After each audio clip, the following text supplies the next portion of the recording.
ഞാൻ വേദപുസ്തക സംബന്ധിയായ വിഷയമെടുക്കണമോ അതോ പൊതുവായ ഒരു വിഷയമെടുത്താൽ മതിയോ എന്ന് ചിന്തിച്ച ശേഷം പൊതുവായ ഒരു വിഷയം എടുത്താൽ മതി എന്ന് തീരുമാനിക്കുകയാണ്. അത് പ്രാർത്ഥന എന്ന് പറയുന്ന വിഷയമാണ്. വിശ്വാസികളായ ആളുകൾ പ്രാർത്ഥിക്കുമ്പോൾ എന്താണ് ഈ പ്രാർത്ഥന, അതിൻ്റെ അർത്ഥവും സാരാംശവും എന്താണ്, പ്രാർത്ഥിക്കുമ്പോൾ നമുക്ക് കിട്ടുന്ന ഗുണങ്ങൾ ഏവ എന്ന് ലഘുവായി ഒന്ന് വിശകലനം ചെയ്യാം എന്നാണ് ഞാൻ ആഗ്രഹിക്കുന്നത്. പ്രാർത്ഥന എന്ന മലയാള വാക്ക് രണ്ട് മലയാള വാക്കുകൾ ചേർത്താണ് ആദ്യം ഉണ്ടാക്കിയത്. പ്രാക്, അർത്ഥന. പ്രാക് എന്ന് പറഞ്ഞാൽ പ്രാചീന മലയാളത്തിൽ കിഴക്ക് എന്നർത്ഥം. അർത്ഥന എന്ന് പറഞ്ഞാൽ ചോദിക്കുക. അതായത് കിഴക്കോട്ട് നോക്കി നിന്ന് ചോദിക്കുന്ന അർത്ഥനയെ പ്രാർത്ഥന എന്ന് വിളിക്കുകയും അത് പിൽക്കാലത്ത് പ്രാർത്ഥന എന്ന് രൂപാന്തരം പ്രാപിക്കുകയും ചെയ്തു. ഇതിനെ സംസ്കൃത ഭാഷ കലർന്ന മലയാളത്തിൽ നമ്മൾ മറ്റൊരു വാക്കിലാണ് പ്രയോഗിക്കുന്നത്. ആരാധന എന്നാണ് ആ വാക്ക്. ആര്യം എന്ന് പറഞ്ഞാൽ ശ്രേഷ്ഠം, ആരാധന എന്ന് പറഞ്ഞാൽ ശ്രേഷ്ഠമായി ചോദിക്കുക, ദൈവത്തോട് ചോദിക്കുന്നതായതുകൊണ്ടാണ് ശ്രേഷ്ഠമായി ചോദിക്കുക എന്ന അർത്ഥത്തിൽ സംസ്കൃത ഭാഷയോട് ചേർന്നുള്ള മലയാളത്തിൽ നമ്മളത് പ്രയോഗിക്കുന്നു. ഈ രണ്ടർത്ഥത്തിലും നമ്മൾ ഈ വാക്ക് പ്രയോഗിക്കുമ്പോൾ മനുഷ്യൻ എന്നു മുതലാണ് പ്രാർത്ഥിക്കാൻ തുടങ്ങിയത് എന്ന ചരിത്രപരമായ അംശം ചരിത്രകാരന്മാരെ പഠിച്ചപ്പോഴാണ് മനസ്സിലായത്. മനുഷ്യൻ പ്രാർത്ഥിക്കാൻ പഠിച്ചിട്ട് ഏതാണ്ട് 18,000 വർഷങ്ങൾ കഴിഞ്ഞിരിക്കുന്നു എന്നാണ്. ഏതാണ്ട് 18,000 വർഷങ്ങൾക്ക് മുമ്പ് ഫ്രാൻസിൻ്റെ തെക്കുള്ള നിയന്ത്രത്താൽ ഗുഹകളിൽ മനുഷ്യൻ ചിത്രങ്ങൾ വരച്ചു വെച്ചു. സൂര്യപ്രകാശവും മഴയും ഏക്കാതിരുന്നതിനാൽ ആ ചിത്രങ്ങൾ 18,000 വർഷങ്ങൾക്ക് ശേഷവും ഇന്നും കാണത്തക്ക രീതിയിൽ നമുക്ക് ലഭിച്ചിരിക്കുകയാണ്. ആ 18,000 വർഷം പഴക്കമുള്ള ചിത്രങ്ങളിൽ ഒരെണ്ണം കൈകൾ കൂപ്പി സൂര്യൻ അഭിമുഖമായി നിന്ന് പ്രാർത്ഥിക്കുന്ന ഒരു വ്യക്തിയുടെ പടമാണ്. ഈ പടങ്ങൾ പഠിച്ച ശേഷം അതിൻ്റെ പെയിൻ്റ് എടുത്ത് കാർബൺ ഡേറ്റിംഗ് ചെയ്ത ശേഷം ശാസ്ത്രജ്ഞന്മാർ പറയുന്നു ഈ പടം വരച്ചത് 18,000 വർഷങ്ങൾക്ക് മുമ്പാണ് എന്നാണ്. അപ്പോൾ ലോകത്തിൽ ആദ്യമായി മനുഷ്യൻ പ്രാർത്ഥിക്കുന്നതിൻ്റെ വ്യക്തമായ തെളിവ് 18,000 വർഷങ്ങൾക്ക് നമ്മൾ ലഭിച്ച ഈ നിയന്ത്രത്താൽ ഗുഹകളിലെ പെയിൻറ്റിങ്ങുകളാണ്. ഇന്ത്യയിൽ ആദ്യമായി മനുഷ്യൻ പ്രാർത്ഥിക്കാൻ പഠിച്ചത് എന്നാണ് എന്ന് ചോദിച്ചാൽ അതിൻ്റെ ഉത്തരം മധ്യപ്രദേശിലെ ഭീംഡക് ഗുഹകളിലുള്ള ചിത്രങ്ങളാണ്. 12,000 വർഷങ്ങൾ പഴക്കമുള്ളതാണ് ഈ ഭീംഡക്കിലെ ഗുഹാചിത്രങ്ങൾ. ആ ഗുഹാചിത്രങ്ങളിലും മനുഷ്യൻ പ്രാർത്ഥിക്കുന്ന ഒരു പടം വരച്ച് വെച്ചിട്ടുണ്ട്. 5000 കൊല്ലം പഴക്കമുള്ള സൈന്ധവ നദീതട സംസ്കാരത്തിൻ്റെ അവശിഷ്ടങ്ങൾ 1928 മോർട്ടിമർ വീലർ കണ്ടെടുക്കുമ്പോൾ അതിനകത്ത് കിട്ടിയ ഒരു സീൽ യോഗിക് പോസ്റ്ററിലിരിക്കുന്ന ഒരാളിൻ്റെ സീലാണ്. പ്രാർത്ഥിക്കുന്ന ഒരു മനുഷ്യൻ്റെ സീലാണ് ദ യോഗി എന്ന് പറയുന്ന സീലിലൂടെ കണ്ടെത്തുന്നത്. അപ്പോൾ 12,000 വർഷങ്ങൾക്ക് മുമ്പ് പ്രാർത്ഥിക്കാൻ തുടങ്ങിയ ഇന്ത്യക്കാർ ഒരു 5000 വർഷങ്ങൾക്ക് മുമ്പ് പ്രാർത്ഥിക്കുന്നതിൻ്റെ ആദ്യ സംസ്കാരത്തിൽ തന്നെ പ്രാർത്ഥിക്കുന്നതിൻ്റെ അംശങ്ങളടങ്ങിയ സംസ്കാരമാണ് എന്നുള്ള വ്യക്തമായ തെളിവ് നമുക്ക് ലഭിക്കുകയാണ്. കേരളത്തിൽ മനുഷ്യൻ എന്നാണ് പ്രാർത്ഥിക്കാൻ ആദ്യമായി ചെയ്യുന്നതെന്ന് ചോദിച്ചാൽ അതിൻ്റെ ഉത്തരം വരുന്നത് വയനാട്ടിലെ എടകൽ ഗുഹകളിൽ നിന്നാണ്. ഏതാണ്ട് 3500 വർഷത്തിലേറെ പഴക്കമുണ്ട് എന്ന് കരുതപ്പെടുന്ന എടകൽ ഗുഹാചിത്രങ്ങളിൽ നല്ല താടിയും മീശയുമുള്ള ഒരാൾ സൂര്യനെ പ്രതിനിധാനം ചെയ്യുന്ന 5 വളയങ്ങളുടെ നേരെ നിന്ന് പ്രാർത്ഥിക്കുന്ന ഒരു പടം അവിടെ ഭിത്തിയിൽ കൊത്തി വരച്ച് വെച്ചിട്ടുണ്ട്. ഞാൻ എടകൽ ഗുഹകൾ കാണാൻ പോയപ്പോഴാണ് ഈ ചിത്രം എത്ര റിയലാണ് എന്ന് മനസ്സിലായത്. കേരളത്തിൽ മനുഷ്യൻ പ്രാർത്ഥിക്കുന്നത് ആദ്യമായി കാണുന്നത് ഈ 3500 കൊല്ലം പഴക്കമുള്ള ഗുഹാ ചിത്രത്തിലാണ്, എടകൽ ഗുഹയിലെ ചിത്രങ്ങളിലാണ്. മനുഷ്യൻ എങ്ങനെയാണ് പ്രാർത്ഥിക്കാൻ പഠിച്ചത്? ചരിത്രകാരന്മാർ പറയുന്നു മനുഷ്യൻ 5 തരത്തിലാണ് പ്രാർത്ഥിക്കാനായി അഭ്യസിപ്പിച്ചത്. അതിലാദ്യത്തേത് വർഷിപ്പ് വിത്ത് ഫയർ എന്ന് പറയുന്നതാണ്, തീ കൊണ്ടുള്ള പ്രാർത്ഥന. രണ്ടാമത്തേത് വർഷിപ്പ് വിത്ത് വാട്ടർ, വെള്ളം കൊണ്ടുള്ള പ്രാർത്ഥന. 3 വർഷിപ്പ് വിത്ത് ഫ്ലവേഴ്സ്, പൂക്കൾ കൊണ്ടുള്ള പ്രാർത്ഥന. 4 വർഷിപ്പ് വിത്ത് അഗ്രികൾച്ചറൽ പ്രൊഡ്യൂസ്, കാർഷിക വിഭവങ്ങൾ കൊണ്ടുള്ള പ്രാർത്ഥന. 5 worship with music and dance, പാട്ടുപാടി ഡാൻസ് ചെയ്ത് ദൈവത്തെ സന്തോഷിപ്പിക്കുക എന്നുള്ളതാണ്. ഈ 5 തരത്തിൽ മനുഷ്യൻ പ്രാർത്ഥിക്കാൻ പഠിച്ചപ്പോൾ അതിലേറ്റവും ആദ്യമായി മനുഷ്യൻ പ്രാർത്ഥിക്കാൻ പഠിച്ചത് തീ കൊണ്ടാണ് എന്നാണ് ചരിത്രകാരന്മാരുടെ യോജിച്ചുള്ള അഭിപ്രായം. ഇന്ത്യയിലെ ഹൈന്ദവ സഹോദരങ്ങളുടെ പൂർവികർ എന്ന് നമ്മൾ കരുതുന്ന ആര്യ വംശത്തിൽപ്പെട്ട ആളുകളാണ് ഈ പ്രാർത്ഥന കണ്ടുപിടിച്ചത്. അഗ്നി അവർക്കൊരു ദേവനായിരുന്നു. അതുകൊണ്ട് തന്നെ ഈ അഗ്നിദേവനോടുള്ള പ്രാർത്ഥനയുടെ രൂപമായി എടുക്കുകയാണ്. ഒരു കുട്ടി ജനിക്കുമ്പോൾ കുട്ടിയെ വിളക്ക് കത്തിച്ച് നിലവിളക്ക് കാണിക്കുക, ഉദ്ഘാടനം ചെയ്യുമ്പോൾ നിലവിളക്ക് കൊളുത്തി അഗ്നിസാക്ഷിയായി ഉദ്ഘാടനം ചെയ്യുക, വിവാഹം കഴിക്കുന്നത് അഗ്നികുണ്ഡത്തിൻ്റെ ചുറ്റും വരനും വധുവും കൈകൾ കോർത്തു പിടിച്ച് 3 തവണ വട്ടം ചുറ്റുമ്പോൾ അഗ്നിസാക്ഷിയായി വിവാഹം നടക്കുന്നു. മനുഷ്യൻ മരിക്കുമ്പോൾ അവൻ്റെ ശരീരം അഗ്നിയിൽ കൊണ്ടുവച്ച് അഗ്നി ശരീരത്തെ ഭസ്മമാക്കി ആത്മാവിനെ പരലോകത്തെ കൊണ്ടുപോകുന്നു എന്നാണ് വിശ്വാസം. അങ്ങനെ ജനനത്തിലും വിവാഹത്തിലും മരണത്തിലും അഗ്നി അവർക്ക് സാക്ഷിയാണ്. അവരുടെ യാഗങ്ങളും യജ്ഞങ്ങളും എല്ലാം അഗ്നിയിൽ ഹോമം ചെയ്തുകൊണ്ടാണ്. സ്വാഹ സ്വാഹ എന്ന് പറഞ്ഞ് അഗ്നി നമ്മുടെ നിവേദ്യത്തെ സ്വീകരിക്കുമ്പോഴാണ് ആരാധന പൂർണ്ണമാവുന്നത്. അങ്ങനെ ആര്യമതക്കാരുടെ ഈ പ്രാർത്ഥന ലോകമെങ്ങും അഗ്നി കൊണ്ടുള്ള പ്രാർത്ഥനയുടെ രൂപത്തിൽ വരികയാണ്. വേദപുസ്തക താളുകളിൽ അഗ്നി ആരാധനയുടെ രൂപമായി വരുന്നത് പലതവണ പ്രത്യക്ഷപ്പെടുന്നതായിട്ട് നമുക്ക് കാണാൻ കഴിയുന്നതാണ്. കായേന് ഹാബേലും ബലി കൊടുക്കുമ്പോൾ ആകാശത്ത് അഗ്നിയുടെ രൂപത്തിലാണ് ഹാബേലിൻ്റെ ബലി സ്വീകരിക്കപ്പെടുകയും അതിൽ അസൂയയുള്ള കായൻ ഹാബേലിനെ കൊല്ലുകയും ചെയ്യുന്നത്. പ്രവാസി കാലത്ത് ഇസ്രായേൽ സീനായി മരുഭൂമിയിലൂടെ പോയിക്കൊണ്ടിരുന്നപ്പോൾ ദൈവം രാത്രിയിൽ അഗ്നി തൂണായി അവർക്ക് മുമ്പിൽ പോയിക്കൊണ്ടിരുന്നു എന്ന് വേദപുസ്തക താളുകളിൽ രേഖപ്പെടുത്തിയിരിക്കുകയാണ്. മോശ ദൈവത്തെ കാണുമ്പോൾ ദൈവം പ്രത്യക്ഷപ്പെടുന്നത് അഗ്നിയുടെ രൂപത്തിലാണ്. മുൾമരം എരിയാതെരുതി തന്നടുവിൽ എന്ന് നമ്മൾ പാടുമ്പോൾ അഗ്നിയുടെ രൂപത്തിൽ ദൈവം പ്രത്യക്ഷപ്പെട്ട വലിയ സംഭവത്തെയാണ് നമ്മൾ വിവരിക്കുന്നത്. ആ അഗ്നിയാണ് മോശയോട് സംസാരിക്കുന്നത്. മോശയ്ക്ക് 10 കൽപ്പനകൾ ദൈവം എഴുതി കൊടുക്കാൻ തുടങ്ങിയപ്പോൾ ദൈവം അഗ്നിയുടെ നാവായി വിരൽത്തുമ്പായി പാറയിൽ എഴുതി 10 കൽപ്പനകൾ മോശയ്ക്ക് നൽകി എന്ന് നമ്മൾ വേദപുസ്തകത്തിൽ വായിക്കും. പഴയ നിയമത്തിൽ ഈ അഗ്നി പലതവണ ഇങ്ങനെ പ്രത്യക്ഷപ്പെടുന്നതായിട്ട് കാണാൻ കഴിയുന്നതാണ്. ഏലിയാ പ്രവാചകൻ ബാൽദേവൻ്റെ പുരോഹിതന്മാരുമായി മത്സരിക്കുമ്പോൾ രണ്ടുപേരും ബലിവേദി ഒരുക്കിയ ശേഷം ആകാശത്ത് അഗ്നി ഇറങ്ങി ആരുടെ ബലിവസ്തുവിനെ സ്വീകരിക്കുന്നുവോ അതാണ് യഥാർത്ഥ ദൈവം എന്നായിരുന്നു മത്സരത്തിനുള്ള വാദ് വെച്ചിരുന്നത്. ബാൽദേവൻ്റെ പുരോഹിതന്മാർ ബലിവസ്തു വെച്ചപ്പോൾ ആകാശത്ത് അഗ്നി ഇറങ്ങിയില്ല. ഏലിയാ പ്രവാചകൻ വെച്ചപ്പോൾ ആകാശത്ത് അഗ്നി ഇറങ്ങി ആ അഗ്നിയെ ഹോമിച്ചു.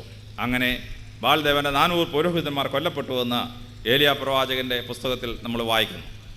പ്രവാചകൻ്റെ നാവിൽ തീക്കട്ടയായി വന്ന് മാലാഹ തൊട്ട സംഭവം വേദപുസ്തകത്തിൽ വായിക്കുന്നു. പല ക്രൈസ്തവ സഭകളിലും വിശുദ്ധ കുർബാന നാവിലേക്ക് വെക്കുമ്പോൾ തീക്കട്ട എന്ന് പറഞ്ഞുകൊണ്ടാണ് വെക്കുന്നത്. അഗ്നിയുടെ രൂപത്തിലാണ് ആ തീക്കട്ട എന്ന രൂപത്തിൽ ദൈവം അവർക്ക് പ്രത്യക്ഷപ്പെടുന്നത്.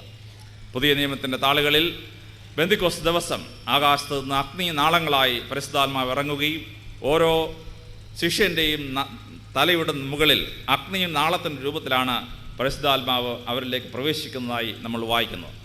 അങ്ങനെ വേദപുസ്തകത്തിൽ ആദ്യത്തെ അവസാനം വരെയുള്ള ഭാഗങ്ങളിൽ പലതവണ അഗ്നിയായി ദൈവം പ്രത്യക്ഷപ്പെടുന്നത് അഗ്നിയുടെ ആരാധനാ രൂപം വളരെ വ്യക്തമായി രേഖപ്പെടുത്തി നമുക്ക് നൽകപ്പെട്ടിട്ടുള്ളതാണ്.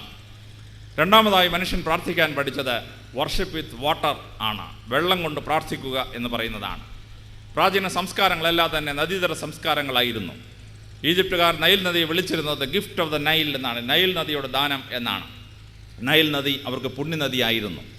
യഹൂദന്മാർക്ക് നൈൽ നദിയോടുള്ള ആകർഷണങ്ങളിൽ വളരെ പ്രധാനമാണ് നൈൽ നദിയോടുള്ള അവരുടെ വേർതിരിവ് ഫറോ രാജാക്കന്മാർ കൽപ്പിച്ചിരുന്നത്. യഹൂദന്മാർ നൈൽ നദി ഇറങ്ങി കുളിക്കാൻ ഫറോ രാജാവ് അനുവാദം തന്നിരുന്നില്ല.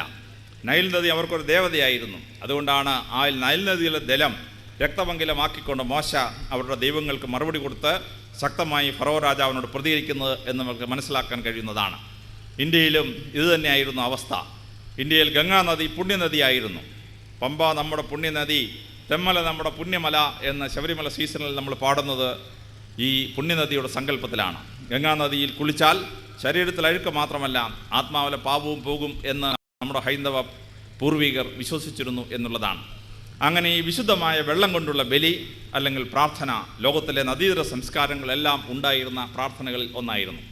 വേദപുസ്തക താളുകളിൽ ഇത് വളരെ വ്യക്തമായി കാണാൻ കഴിയുന്നതാണ്.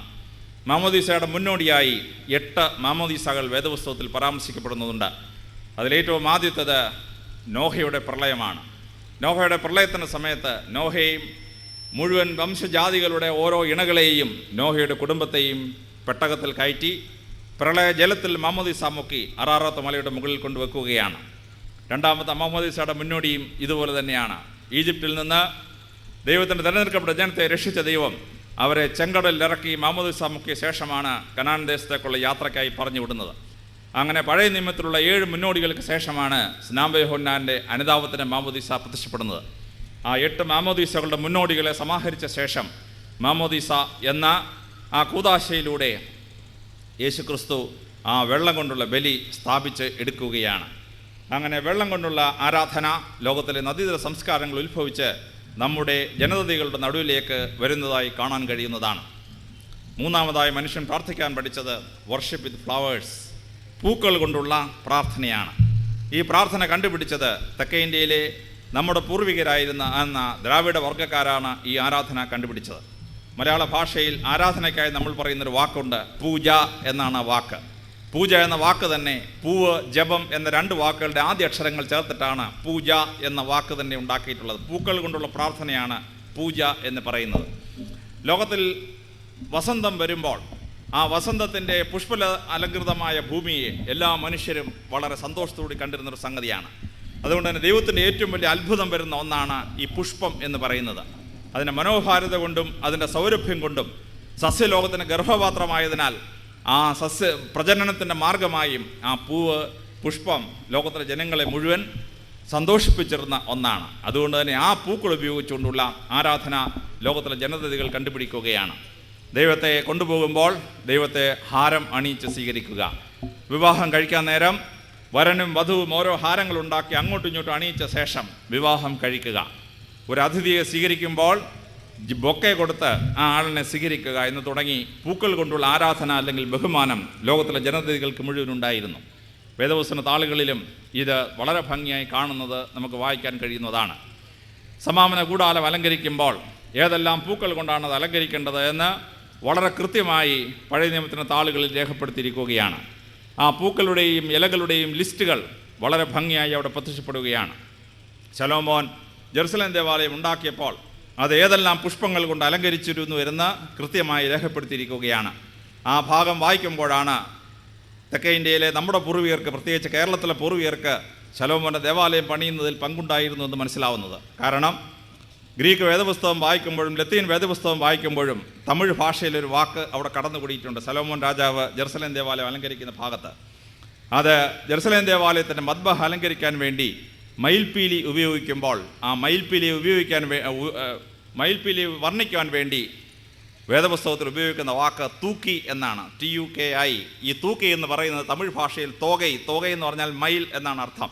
അതുകൊണ്ട് തന്നെ ശലോമോൻ്റെ ദേവാലയത്തിലേക്ക് മയിൽപ്പീലി പോയത് കേരളത്തിൽ നിന്നാണ് എന്നുള്ളത് നിസ്സംശയമായി നമുക്ക് മനസ്സിലാക്കാൻ കഴിയുന്നതാണ്. ശലോമോൻ്റെ ദേവാലയത്തിൻ്റെ മദ്ബഹായ്ക്ക് ആനക്കൊമ്പിൻ്റെ ഭാഗം ഉപയോഗിക്കുന്ന ഭാഗത്ത് വളരെ ഭംഗിയായി ഉപയോഗിക്കുന്ന വാക്കും ഒരുപക്ഷെ സംസ്കൃത വാക്കാണ് എന്നാണ് പറയുന്നത്. അവിടെ ഉപയോഗിക്കുന്ന വാക്ക് കാലഫ് എന്നാണ്. ഈ കാലഫ് എന്ന വാക്ക് സംസ്കൃത ഭാഷയിൽ ആനയെ വിളിക്കുന്ന കളഭം എന്ന വാക്കാണ്. അതുകൊണ്ട് തന്നെ ആനക്കൊമ്പും പോയത് കേരളത്തിൽ നിന്നാണ് എന്നാണ് ചരിത്രകാരന്മാരും ഭാഷാശാസ്ത്രജ്ഞന്മാരും പറയുന്നത്.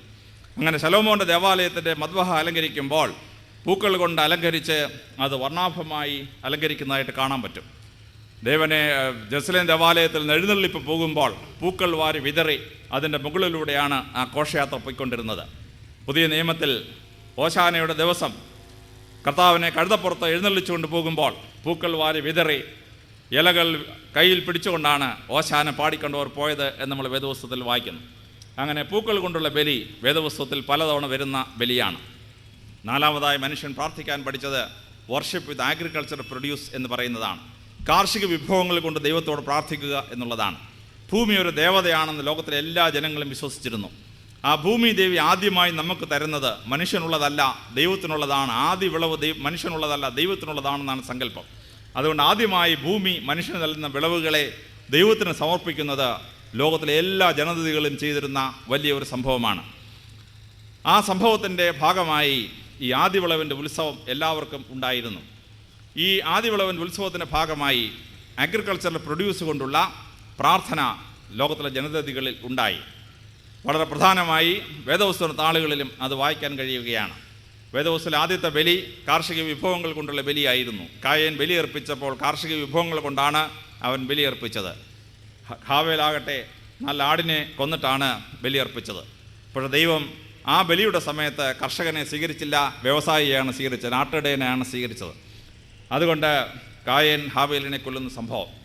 കായേൻ്റെ ബലി കാർഷിക വിഭവങ്ങളുടെ ബലി ദൈവം സ്വീകരിച്ചില്ലെങ്കിലും ദൈവം ആദ്യമായി കാർഷിക വിഭവങ്ങൾ കൊണ്ടുള്ള ബലി സ്വീകരിക്കുന്നത് അബ്രഹാമിൻ്റെ കാലത്താണ്. അബ്രഹാം ശാലേമിലെ രാജാവിനെ തോൽപ്പിച്ച ശേഷം തിരിച്ചു വരുമ്പോൾ ജെറുസലേമിലെ അന്നത്തെ ഭരണാധികാരിയായിരുന്ന മൽക്കിസദേക്ക് അവന് ഒരു പൂജ ഒരുക്കുകയും അവരൊരുമിച്ച് വലിയവനായ ദൈവത്തിന് പൂജ അർപ്പിക്കുകയും ചെയ്തു. ക്രിസ്തുവിന് 1800 വർഷങ്ങൾക്ക് മുമ്പ് അബ്രഹാമിൻ്റെ ബലി വരുമ്പോൾ അബ്രഹാമും മൽക്കീസദേക്കും കൂടി അർപ്പിക്കുന്ന ബലി അപ്പവും വീഞ്ഞും കൊണ്ടുള്ള ബലിയായിരുന്നു.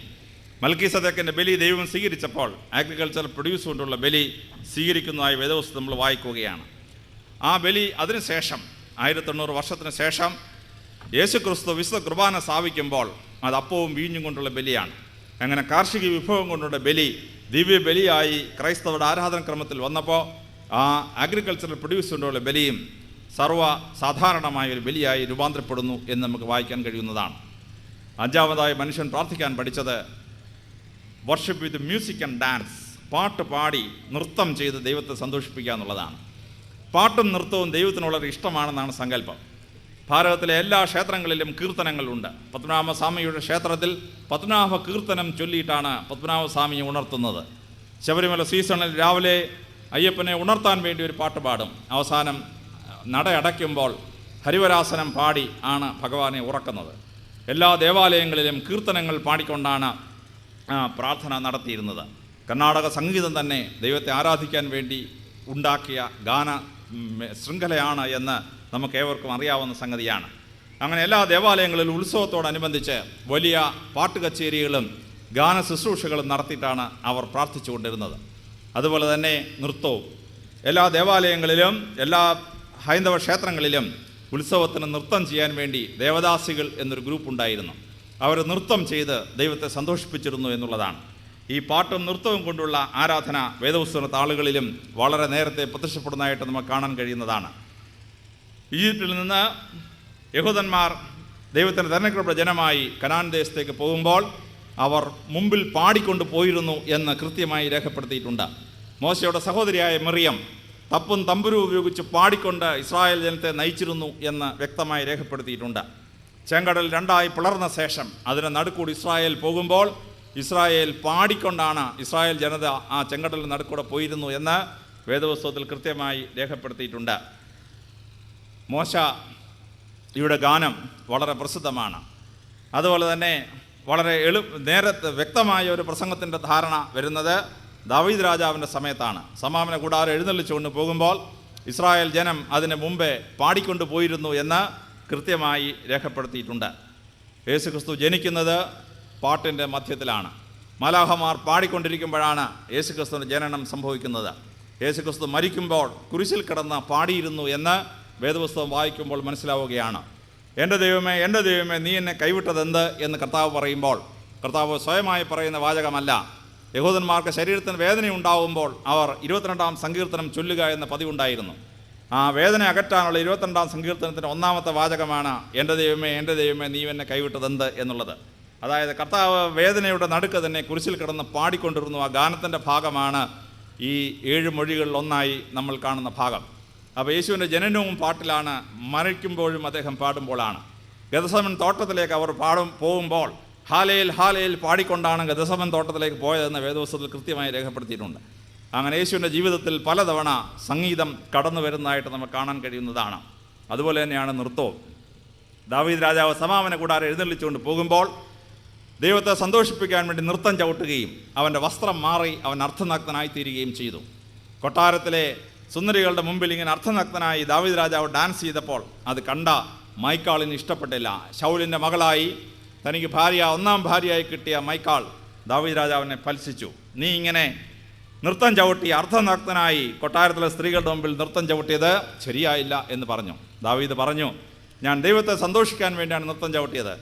ആ നൃത്തം ചവിട്ടിയപ്പോൾ അർത്ഥനഗ്നനായതിനെ നീ ഫൽസിച്ചതിനാൽ നിനക്ക് മക്കളുണ്ടാവാതെ പോകട്ടെ എന്ന് ദാവീദ് രാജ ശപിക്കുകയും മൈക്കാൾ മക്കളില്ലാത്തവളായി ജീവിക്കേണ്ടി വന്നു എന്നും വേദപുസ്തകത്തിൽ കാണുന്നു. അങ്ങനെ വേദപുസ്തകത്തിലുടനീളം ഈ പാട്ട് കൊണ്ടും ഡാൻസ് കൊണ്ടുമുള്ള ആരാധന വളരെ കൃത്യമായി രംഗപ്രവേശം ചെയ്ത് കാണുന്നതാണ്. എന്നാൽ ഈ 5 തരം ആരാധനകളെ പഠിച്ച ശേഷം ചരിത്രകാരന്മാർ പറയുന്നു, ആരാധനകളിൽ വെച്ച് ഏറ്റവും പൂർണ്ണം എന്ന് പറയുന്നത് ക്രിസ്ത്യാനികളുടെ വിശുദ്ധ കുർബാനയാണ് എന്നുള്ളതാണ്. കാരണം ഈ 5 തരത്തിലുള്ള ആരാധനയും ഒരുപോലെ സമഞ്ജസ സമ്മേളനമായി ഒരേ വേദിയിൽ അരങ്ങേറുന്ന ഒരൊറ്റ ആരാധന മാത്രമേ ഉള്ളൂ. അത് ക്രിസ്ത്യാനികളുടെ വിശുദ്ധ കുർബാനയാണ്. വിശുദ്ധ കുർബാന തുടങ്ങുന്നതിന് മുമ്പ് മെഴുകുതിരികൾ കത്തിച്ചു വെച്ച് അഗ്നി അവിടെ സാക്ഷിയായി വരികയാണ്. വിശുദ്ധ കുർബാന അർപ്പിക്കാൻ നേരം വീഞ്ഞിൽ വെള്ളം ചേർത്ത് ഡൈല്യൂട്ടാക്കിയ ശേഷമാണ് ആ വീഞ്ഞ് വിശുദ്ധ കുർബാനയ്ക്ക് ഉപയോഗിക്കുന്നത്. കുർബാന മധ്യേ 3 തവണ പുരോഹിതൻ കൈകൾ വെള്ളം കൊണ്ട് കഴുകും. വീട് വെഞ്ചരിക്കുമ്പോൾ വെള്ളം എടുത്ത് തളിക്കുന്നു എന്ന് പറഞ്ഞാൽ വിശുദ്ധ കുർബാന തുടങ്ങുമ്പോൾ പല സ്ഥലങ്ങളിലും വെള്ളം വാഴ്ത്തി വിശ്വാസികളുടെ മുകളിൽ തളിച്ച ശേഷമാണ് വിശുദ്ധ കുർബാന തുടങ്ങുന്നത്. അങ്ങനെ വെള്ളം അവിടെ പ്രത്യക്ഷമായി വരികയാണ്. ദേവാലയത്തിൻ്റെ മദ്ബഹായും പ്രത്യേകിച്ചും പുഷ്പങ്ങളാൽ അലങ്കൃതമായി വളരെ ഡെക്കറേറ്റഡ് ആയിട്ടാണ് മദ്ബഹ നമ്മൾ സൂക്ഷിക്കുന്നത്. അവിടെ പൂക്കളുടെ സാന്നിധ്യം വരികയാണ്. വിശുദ്ധ കുർബാന അർപ്പിക്കാനായി നമ്മൾ ഉപയോഗിക്കുന്ന അപ്പവും വീഞ്ഞും അഗ്രികൾച്ചറൽ പ്രൊഡ്യൂസാണ്. വിശുദ്ധ കുർബാന മധ്യേ 7 ഗാനങ്ങളെങ്കിലും പാടിയിട്ടാണ് വിശുദ്ധ കുർബാന തീരുന്നത്. ചില സമയത്ത് കുർബാന തന്നെ പാട്ട് കുർബാനയാണ്. ആദ്യം മുതൽ അച്ഛനും ജനങ്ങളും എല്ലാം പാട്ടാണ്. കാളരാഗമുള്ളവനും കഴുതരാഗമുള്ളവനും ഉൾപ്പെടെ അങ്ങ് പാട്ടാണ്. ആദ്യം മുതൽ അവസാനം പാട്ട് കുർബാന. അങ്ങനെ പാട്ടാൽ തന്നെ കുർബാന തീരുന്ന കുർബാനകളും ഉണ്ട്. അതുകൊണ്ട് അവിടെ സംഗീതവും ഡാൻസും എല്ലാം പ്രത്യക്ഷപ്പെട്ടു വരികയാണ്.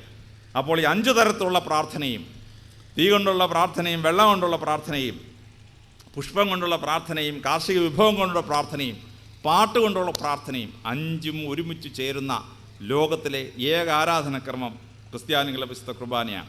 അതുകൊണ്ടാണ് ചരിത്രകാരന്മാരും വേദശാസ്ത്ര പണ്ഡിതന്മാരും പറയുന്നത് the most complete worship ever എന്ന് പറയുന്നത് ക്രിസ്ത്യാനികളുടെ വിശുദ്ധ കുർബാനയാണ് എന്ന് പറയുന്നത്. അതുകൊണ്ട് ഈ പൂർണ്ണമായ ആരാധനക്രമം അനുഭവിക്കാൻ ദൈവം തമ്പുരാൻ ഭാഗ്യം തന്ന ഒരു വിശ്വാസികളുടെ സംഘം എന്ന നിലയ്ക്ക് ആരാധനയുടെ മഹത്തായ പാരമ്പര്യവും അതിൻ്റെ അർത്ഥം മനസ്സിലാക്കണം എന്നുള്ളതാണ് ആദ്യമായി ശ്രദ്ധിക്കാനുള്ളത്. ഇനി പ്രാർത്ഥിക്കുന്നതിൻ്റെ ഗുണം എന്താണ്? പ്രാർത്ഥിച്ചാൽ പ്രാർത്ഥിക്കുന്ന മനുഷ്യന് എന്ത് ഗുണം കിട്ടും? നമ്മൾ സാധാരണ പറയുന്ന 2 ഉത്തരവുണ്ട്. ആത്മാവിലെ പാവക്കറകൾ പോകുന്നതിനും മരിച്ചു കഴിഞ്ഞാൽ സ്വർഗ്ഗരാജ്യം കിട്ടുന്നതിനും പ്രാർത്ഥിക്കുന്നത് വളരെ നല്ലത് എന്നാണ്. ഇത് 2 ബോണസ് മാത്രമാണ് എന്നാണ് പ്രാർത്ഥനയെപ്പറ്റി പഠിച്ച ഡോക്ടർമാരും മനഃശാസ്ത്രജ്ഞന്മാരും ശാസ്ത്രജ്ഞന്മാരും ഇന്ന് ഐക്യകണ്ഠേന അഭിപ്രായപ്പെട്ടിട്ടുള്ളത്. പ്രാർത്ഥിക്കുമ്പോൾ ലൗകിക ജീവിതത്തിൽ തന്നെ നമുക്ക് 9-ലേറെ ഗുണങ്ങൾ ഉണ്ടാവുന്നുവെന്നാണ് ശാസ്ത്രജ്ഞന്മാരുടെയും ഡോക്ടർമാരുടെയും മനഃശാസ്ത്രജ്ഞന്മാരുടെയും കൽപ്പിത മതം. എന്താണ് ഈ ഗുണങ്ങൾ? ഏറ്റവും ആദ്യമായി പ്രാർത്ഥിക്കുന്ന മനുഷ്യന് കിട്ടുന്ന ഗുണം, പ്രാർത്ഥിക്കാത്ത മനുഷ്യനേക്കാളും പ്രാർത്ഥിക്കുന്ന മനുഷ്യന് ശരീരത്തിന് ആരോഗ്യം വർദ്ധിക്കുന്നു എന്നുള്ളതാണ്. പ്രാർത്ഥിക്കുന്ന മനുഷ്യന് ആരോഗ്യം വർദ്ധിക്കാനുള്ള കാരണം എന്താണ്? പ്രാർത്ഥിക്കുന്ന മനുഷ്യന് ആരോഗ്യം വർദ്ധിക്കാനുള്ള കാരണങ്ങൾ 3 എണ്ണമാണ്. അതിലേറ്റവും ആദ്യത്തേത് പ്രാർത്ഥനയുടെ ഭാഗമായി വ്യായാമം ചേർത്ത് വച്ചിരിക്കുന്നു എന്നുള്ളതാണ്. ഒരു ഹൈന്ദവ സഹോദരൻ രാവിലെ എഴുന്നേറ്റ് സൂര്യനെ നോക്കി സൂര്യ നമസ്കാരം ചെയ്യും. 32 വ്യായാമങ്ങൾ ചേരുന്നതാണ് സൂര്യ നമസ്കാരം. അതുകൊണ്ട് തന്നെ 32 വ്യായാമങ്ങൾ ചേരുന്ന സൂര്യ നമസ്കാരം ഒരു മനുഷ്യൻ ചെയ്താൽ അവൻ്റെ ശരീരത്തിൽ വ്യായാമം കിട്ടാത്ത ഒരു അവയവം ഉണ്ടാവില്ല, ഒരു ഞരമ്പും ഉണ്ടാവില്ല, ഒരു സന്ധിബന്ധവും ഉണ്ടാവില്ല, മസിലും ഉണ്ടാവില്ല എന്നുള്ളതാണ് സത്യം. IPS അക്കാഡമിയിൽ പലതവണ ഞങ്ങൾ രാവിലെ PT ചെയ്യുന്നതിന് പകരം 3 സൂര്യ നമസ്കാരം ചെയ്യും. 3 സൂര്യ നമസ്കാരം ചെയ്താൽ അത് സമ്പൂർണ്ണമായ വ്യായാമമാണ്. പോലീസിൻ്റെ ട്രെയിനിങ് പ്രോഗ്രാമിൽ 25 മണിക്കൂർ യോഗയും 6 മണിക്കൂർ സൂര്യ നമസ്കാരവും ചേർത്തിട്ടുണ്ട്. കാരണം അത് വളരെ കംപ്ലീറ്റ് ആയ ഒരു എക്സസൈസാണ് എന്നുള്ളതാണ്. ഹൈന്ദവ സഹോദരൻ അമ്പലത്തിൽ ചെന്ന് സാഷ്ടാംഗ പ്രണാമം ചെയ്യും. കഴുത്ത് മുതൽ വയറിൻ്റെ അടിഭാഗം വരെ തറയിൽ തൊടാതെ 8 അവയവങ്ങൾ തറയിൽ തൊട്ടുകൊണ്ടുള്ള പ്രണാമം. അതുകൊണ്ടാണ് സാഷ്ടാംഗ പ്രണാമം എന്ന് പറയുന്നത്. ഈ സാഷ്ടാംഗ പ്രണാമം നല്ലൊരു വ്യായാമമാണ്. നല്ല ആരോഗ്യമുള്ളതിനെ ചെയ്താൻ പറ്റും. നസ്രാണി സാഷ്ടാംഗ പ്രണാമം ചെയ്താൽ അവൻ്റെ കുടവണ്ടി പള്ളവും താഴെ അടിച്ച് അവനോട് കിടക്കും. അവന് സാഷ്ടാംഗ പ്രണാമം ചെയ്യാൻ അത്ര എളുപ്പമല്ല. അവൻ നല്ലപോലെ സാഷ്ടാംഗ പ്രണാമം ചെയ്ത് പഠിച്ചാൽ അത് വളരെ നല്ലൊരു വ്യായാമമാണ്. ശരീരത്തിൻ്റെ മസിലുകൾക്ക് അതിനേക്കാൾ പൂർണ്ണമായ വ്യായാമമില്ല. ഹൈന്ദവ സഹോദരൻ അമ്പലത്തിൽ ചെന്ന് ഉരുൾ നേർച്ച ചെയ്യും. ഫ്രണ്ട് റോളും ബാക്ക് റോളും ചെയ്യാൻ മനുഷ്യ ശരീരം സജ്ജമാണ്. പക്ഷേ സൈഡ് റോൾ ചെയ്യാന്ന് പറഞ്ഞാൽ വലിയ ബുദ്ധിമുട്ടാണ്. സൈഡ് റോൾ ചെയ്യുമ്പോൾ അതിശക്തമായൊരു വ്യായാമ പ്രക്രിയയായി അതവൻ ഭവിക്കുന്നു എന്നുള്ളതാണ് വളരെ പ്രത്യേകമായി മനസ്സിലാക്കാനുള്ളത്. മുസ്ലിം സഹോദരൻ പ്രാർത്ഥിക്കുമ്പോൾ നിസ്കരിക്കും. അവൻ മുട്ടുകുത്തി നെറ്റി കൊണ്ടും തറയിലിടിക്കും. ഒരു നേരം 5 തവണ, അങ്ങനെ 5 നേരം അവൻ നിസ്കരിക്കും. അങ്ങനെ 25 തവണ മുട്ടുകുത്തി നെറ്റി കൊണ്ടും തറയിലിടിക്കുന്ന നല്ല വ്യായാമമാണ് മുസ്ലിങ്ങളുടെ നിസ്കാരം. അങ്ങനെ ദിവസം 25 തവണ അത് ചെയ്യുന്ന ഒരു മുസ്ലിമിന് ശരീരത്തിൽ വ്യായാമം കിട്ടാത്ത ഒരു മസിലും ഒരു സന്ധിബന്ധവും ഒരു ഞരമ്പും ബാക്കി ഉണ്ടാവില്ല എന്നുള്ളതാണ് സത്യം. ക്രിസ്ത്യാനികൾ വിശുദ്ധ കുർബാന അർപ്പിക്കുമ്പോൾ കണ്ടിന്യൂസ് ആയ വ്യായാമം. ഇടയ്ക്കിടയ്ക്ക് അച്ഛനെന്ന് പറയും, പിന്നെ നമ്മളെന്ന് പറയും, പിന്നെ നമ്മൾ ഇരുത്തും, പിന്നെ നമ്മൾ എഴുന്നേൽപ്പിക്കും, പിന്നെ നമ്മളെ മുട്ടുകുത്തിക്കും, പിന്നെ എഴുന്നേൽപ്പിക്കും, പിന്നെ അച്ഛൻ ഇങ്ങോട്ട് വരും, നമ്മൾ അങ്ങോട്ട് പോകും, പിന്നെ അച്ഛൻ തിരിച്ചു പോകും, നമ്മൾ ഇങ്ങോട്ട് വരും. ആദ്യം തൊട്ട് അവസാനം വരെ നാക്കിനും കൈക്കും ഒക്കെ വ്യായാമമാണ്. ദുഃഖവെള്ളിയാഴ്ച എന്ന് കഴിഞ്ഞാൽ കുമ്പിട്ട് ആരാധനയാണ്. 50 തവണ കുമ്പിട്ട് ആരാധനയാണ്. അച്ഛൻ മാത്രമേ നിൽക്കുന്നുള്ളൂ, നമ്മളെല്ലാം കുമ്പിടിയിലാണ്. അപ്പോൾ രാവിലെ തൊട്ട് വൈകിട്ടൊരു കുമ്പിടിയിലാണ്. അസാമാന്യ വ്യായാമമാണ് ആ ദുഃഖവെള്ളിയാഴ്ച ശുശ്രൂഷയിൽ പങ്കെടുക്കുന്ന ഏവർക്കും കിട്ടുന്നത്. അതുകൊണ്ടാണ് സരസനായ മലയാളത്തിലെ കവി പറഞ്ഞത്, ക്രിസ്ത്യാനികളുടെ കുർബാന കാണുമ്പോൾ ഉറങ്ങാൻ പറ്റത്തില്ല. ഉറങ്ങാൻ പറ്റാത്ത രീതിയിലാണ് അതിൻ്റെ വ്യായാമം ഫിക്സ് ചെയ്ത് വെച്ചിരിക്കുന്നത് എന്നുള്ളതാണ്. അപ്പോൾ കുർബാന ദുഃഖവെള്ളിയാഴ്ചയുടെ ശുശ്രൂഷകളൊക്കെ നല്ല വ്യായാമമായി ഫിക്സ് ചെയ്ത് വെച്ചിരിക്കുകയാണ്. ഈ സാധാരണ പ്രാർത്ഥനകളെല്ലാം അങ്ങോട്ട് കഴിഞ്ഞ് ഭക്തി കൂടിക്കഴിഞ്ഞാൽ പിന്നെ തീർത്ഥാടനത്തിന് കൊണ്ടുപോകും. ഈ തീർത്ഥാടന സ്ഥലങ്ങളെല്ലാം ഉയർന്ന മലയുടെ മണ്ടയ്ക്കാണ്. ശബരിമലയിൽ ചെന്നാൽ 5 കിലോമീറ്റർ കയറണം മേളറ്റത്ത് വരെ ചെല്ലാൻ. 2-3 തവണ നിന്ന് ശ്വാസം എടുത്തിട്ടേ മേളിൽ ചെല്ലാൻ പറ്റും. കാര്യം 5 കിലോമീറ്റർ ഇങ്ങനെ അനുക്രമമായ കയറ്റമാണ്. ക്രിസ്ത്യാനികളാണെങ്കിൽ മലയാറ്റൂർ മലയിൽ പോയി കയറും, അല്ലെങ്കിൽ സെൻറ് തോമസ് മൗണ്ടിൽ പോയി കയറും. എല്ലാ തീർത്ഥസ്ഥലങ്ങളുടെയും പേരിൽ മല ചേർത്ത് വച്ചിരിക്കുകയാണ്. അത് ശബരിമലയും തിരുമലയും ഹിന്ദുക്കളുടേതാണെങ്കിലും കളമല മുസ്ലിങ്ങളുടേതാണെങ്കിലും പരിമല ക്രിസ്ത്യാനികളുടെ ആണെങ്കിലും എല്ലാത്തിൻ്റെയും കൂടി ഈ മല ചേർത്തിട്ടാണ്. ഒരു ഉയർന്ന സ്ഥലങ്ങളിലാണ് തീർത്ഥാടന കേന്ദ്രങ്ങളെല്ലാം. ഭക്തി കൂടുന്തോറും ഈ മലകയറ്റം കൂടുതലാണ്. മലകയറ്റം കൂടുന്തോറും ആരോഗ്യവും കൂടും. കാരണം എവിടെയെങ്കിലും ഫസ്റ്റ് എയ്ഡ് വേണമെങ്കിൽ അത് അപ്പോഴേ സിഗ്നൽ തരും. ഈ മല കയറുന്ന പ്രോസസ്സിൽ സംഭവിക്കുന്നതാണ്. അതിലും കൂടുതൽ ഭക്തി ഉണ്ടായാൽ അതിലും വലിയ മലയുടെ മുകളിലോട്ടാണ് പോകുന്നത്. കാശ്മീരിൽ ചെന്ന് വൈഷ്ണോ ദേവിയുടെ അമ്പലത്തിലോട്ട് പോകും. 13 കിലോമീറ്ററാണ് കയറ്റം. IPS ഉദ്യോഗസ്ഥന്മാരായ ഞങ്ങളെല്ലാം കൂടെ കാശ്മീരിൽ പോയി. അവിടെ ചെന്നപ്പോൾ വൈഷ്ണോ ദേവിയുടെ അമ്പലത്തിൻ്റെ അവിടെ ചെന്നപ്പോൾ എല്ലാവർക്കും മല കയറണം. ഹിന്ദുക്കളല്ലാത്ത ഏക IPS ഉദ്യോഗസ്ഥൻ ഞാൻ മാത്രമാണ് 16 പേരിൽ. ഈ 15 പേർ മല കയറാൻ പോയി. അപ്പോൾ ഞാൻ ചോദിച്ചു എത്ര മണിക്കൂർ എടുക്കും പോയിട്ട് വരാൻ? അവർ പറഞ്ഞു 12 മണിക്കൂർ എടുക്കും പോയിട്ട് താഴെ വരാൻ. ഈ 12 മണിക്കൂർ വെറുതെ ഞാൻ താഴെ ഇരിക്കണം. എൻ്റെ കയ്യിലോട്ട് പുസ്തകമില്ല. പുസ്തകം ഉണ്ടായിരുന്നെങ്കിൽ 12 മണിക്കൂർ ഞാൻ തീർത്ത് കിട്ടിയതന്നെയായിരുന്നു. അപ്പോൾ ഞാൻ പറഞ്ഞു എന്നാൽ ഞാനിവിടെ വരാമെന്ന് പറഞ്ഞു. ഒരു 2-3 കിലോമീറ്റർ കയറി കഴിഞ്ഞപ്പോൾ ഒരു രക്ഷയില്ലേ. മുമ്പേ പോകുന്നവൻ്റെ കാലിൻ്റെ ഉപ്പൂറ്റി നമ്മുടെ മൂക്കിൻ്റെ ലെവലാണ്. ഇങ്ങനെയാണ് കയറ്റം 13 കിലോമീറ്റർ. ഒരു 3 കിലോമീറ്റർ കയറി കഴിഞ്ഞപ്പോൾ എൻ്റെ കൂടെയുള്ള പോലീസുകാരൻ പറഞ്ഞു, സാറിനെ കൊണ്ട് ഈ പരിപാടി പറ്റുന്ന ലക്ഷണമില്ല, ഈ മല കയറുന്ന പരിപാടി.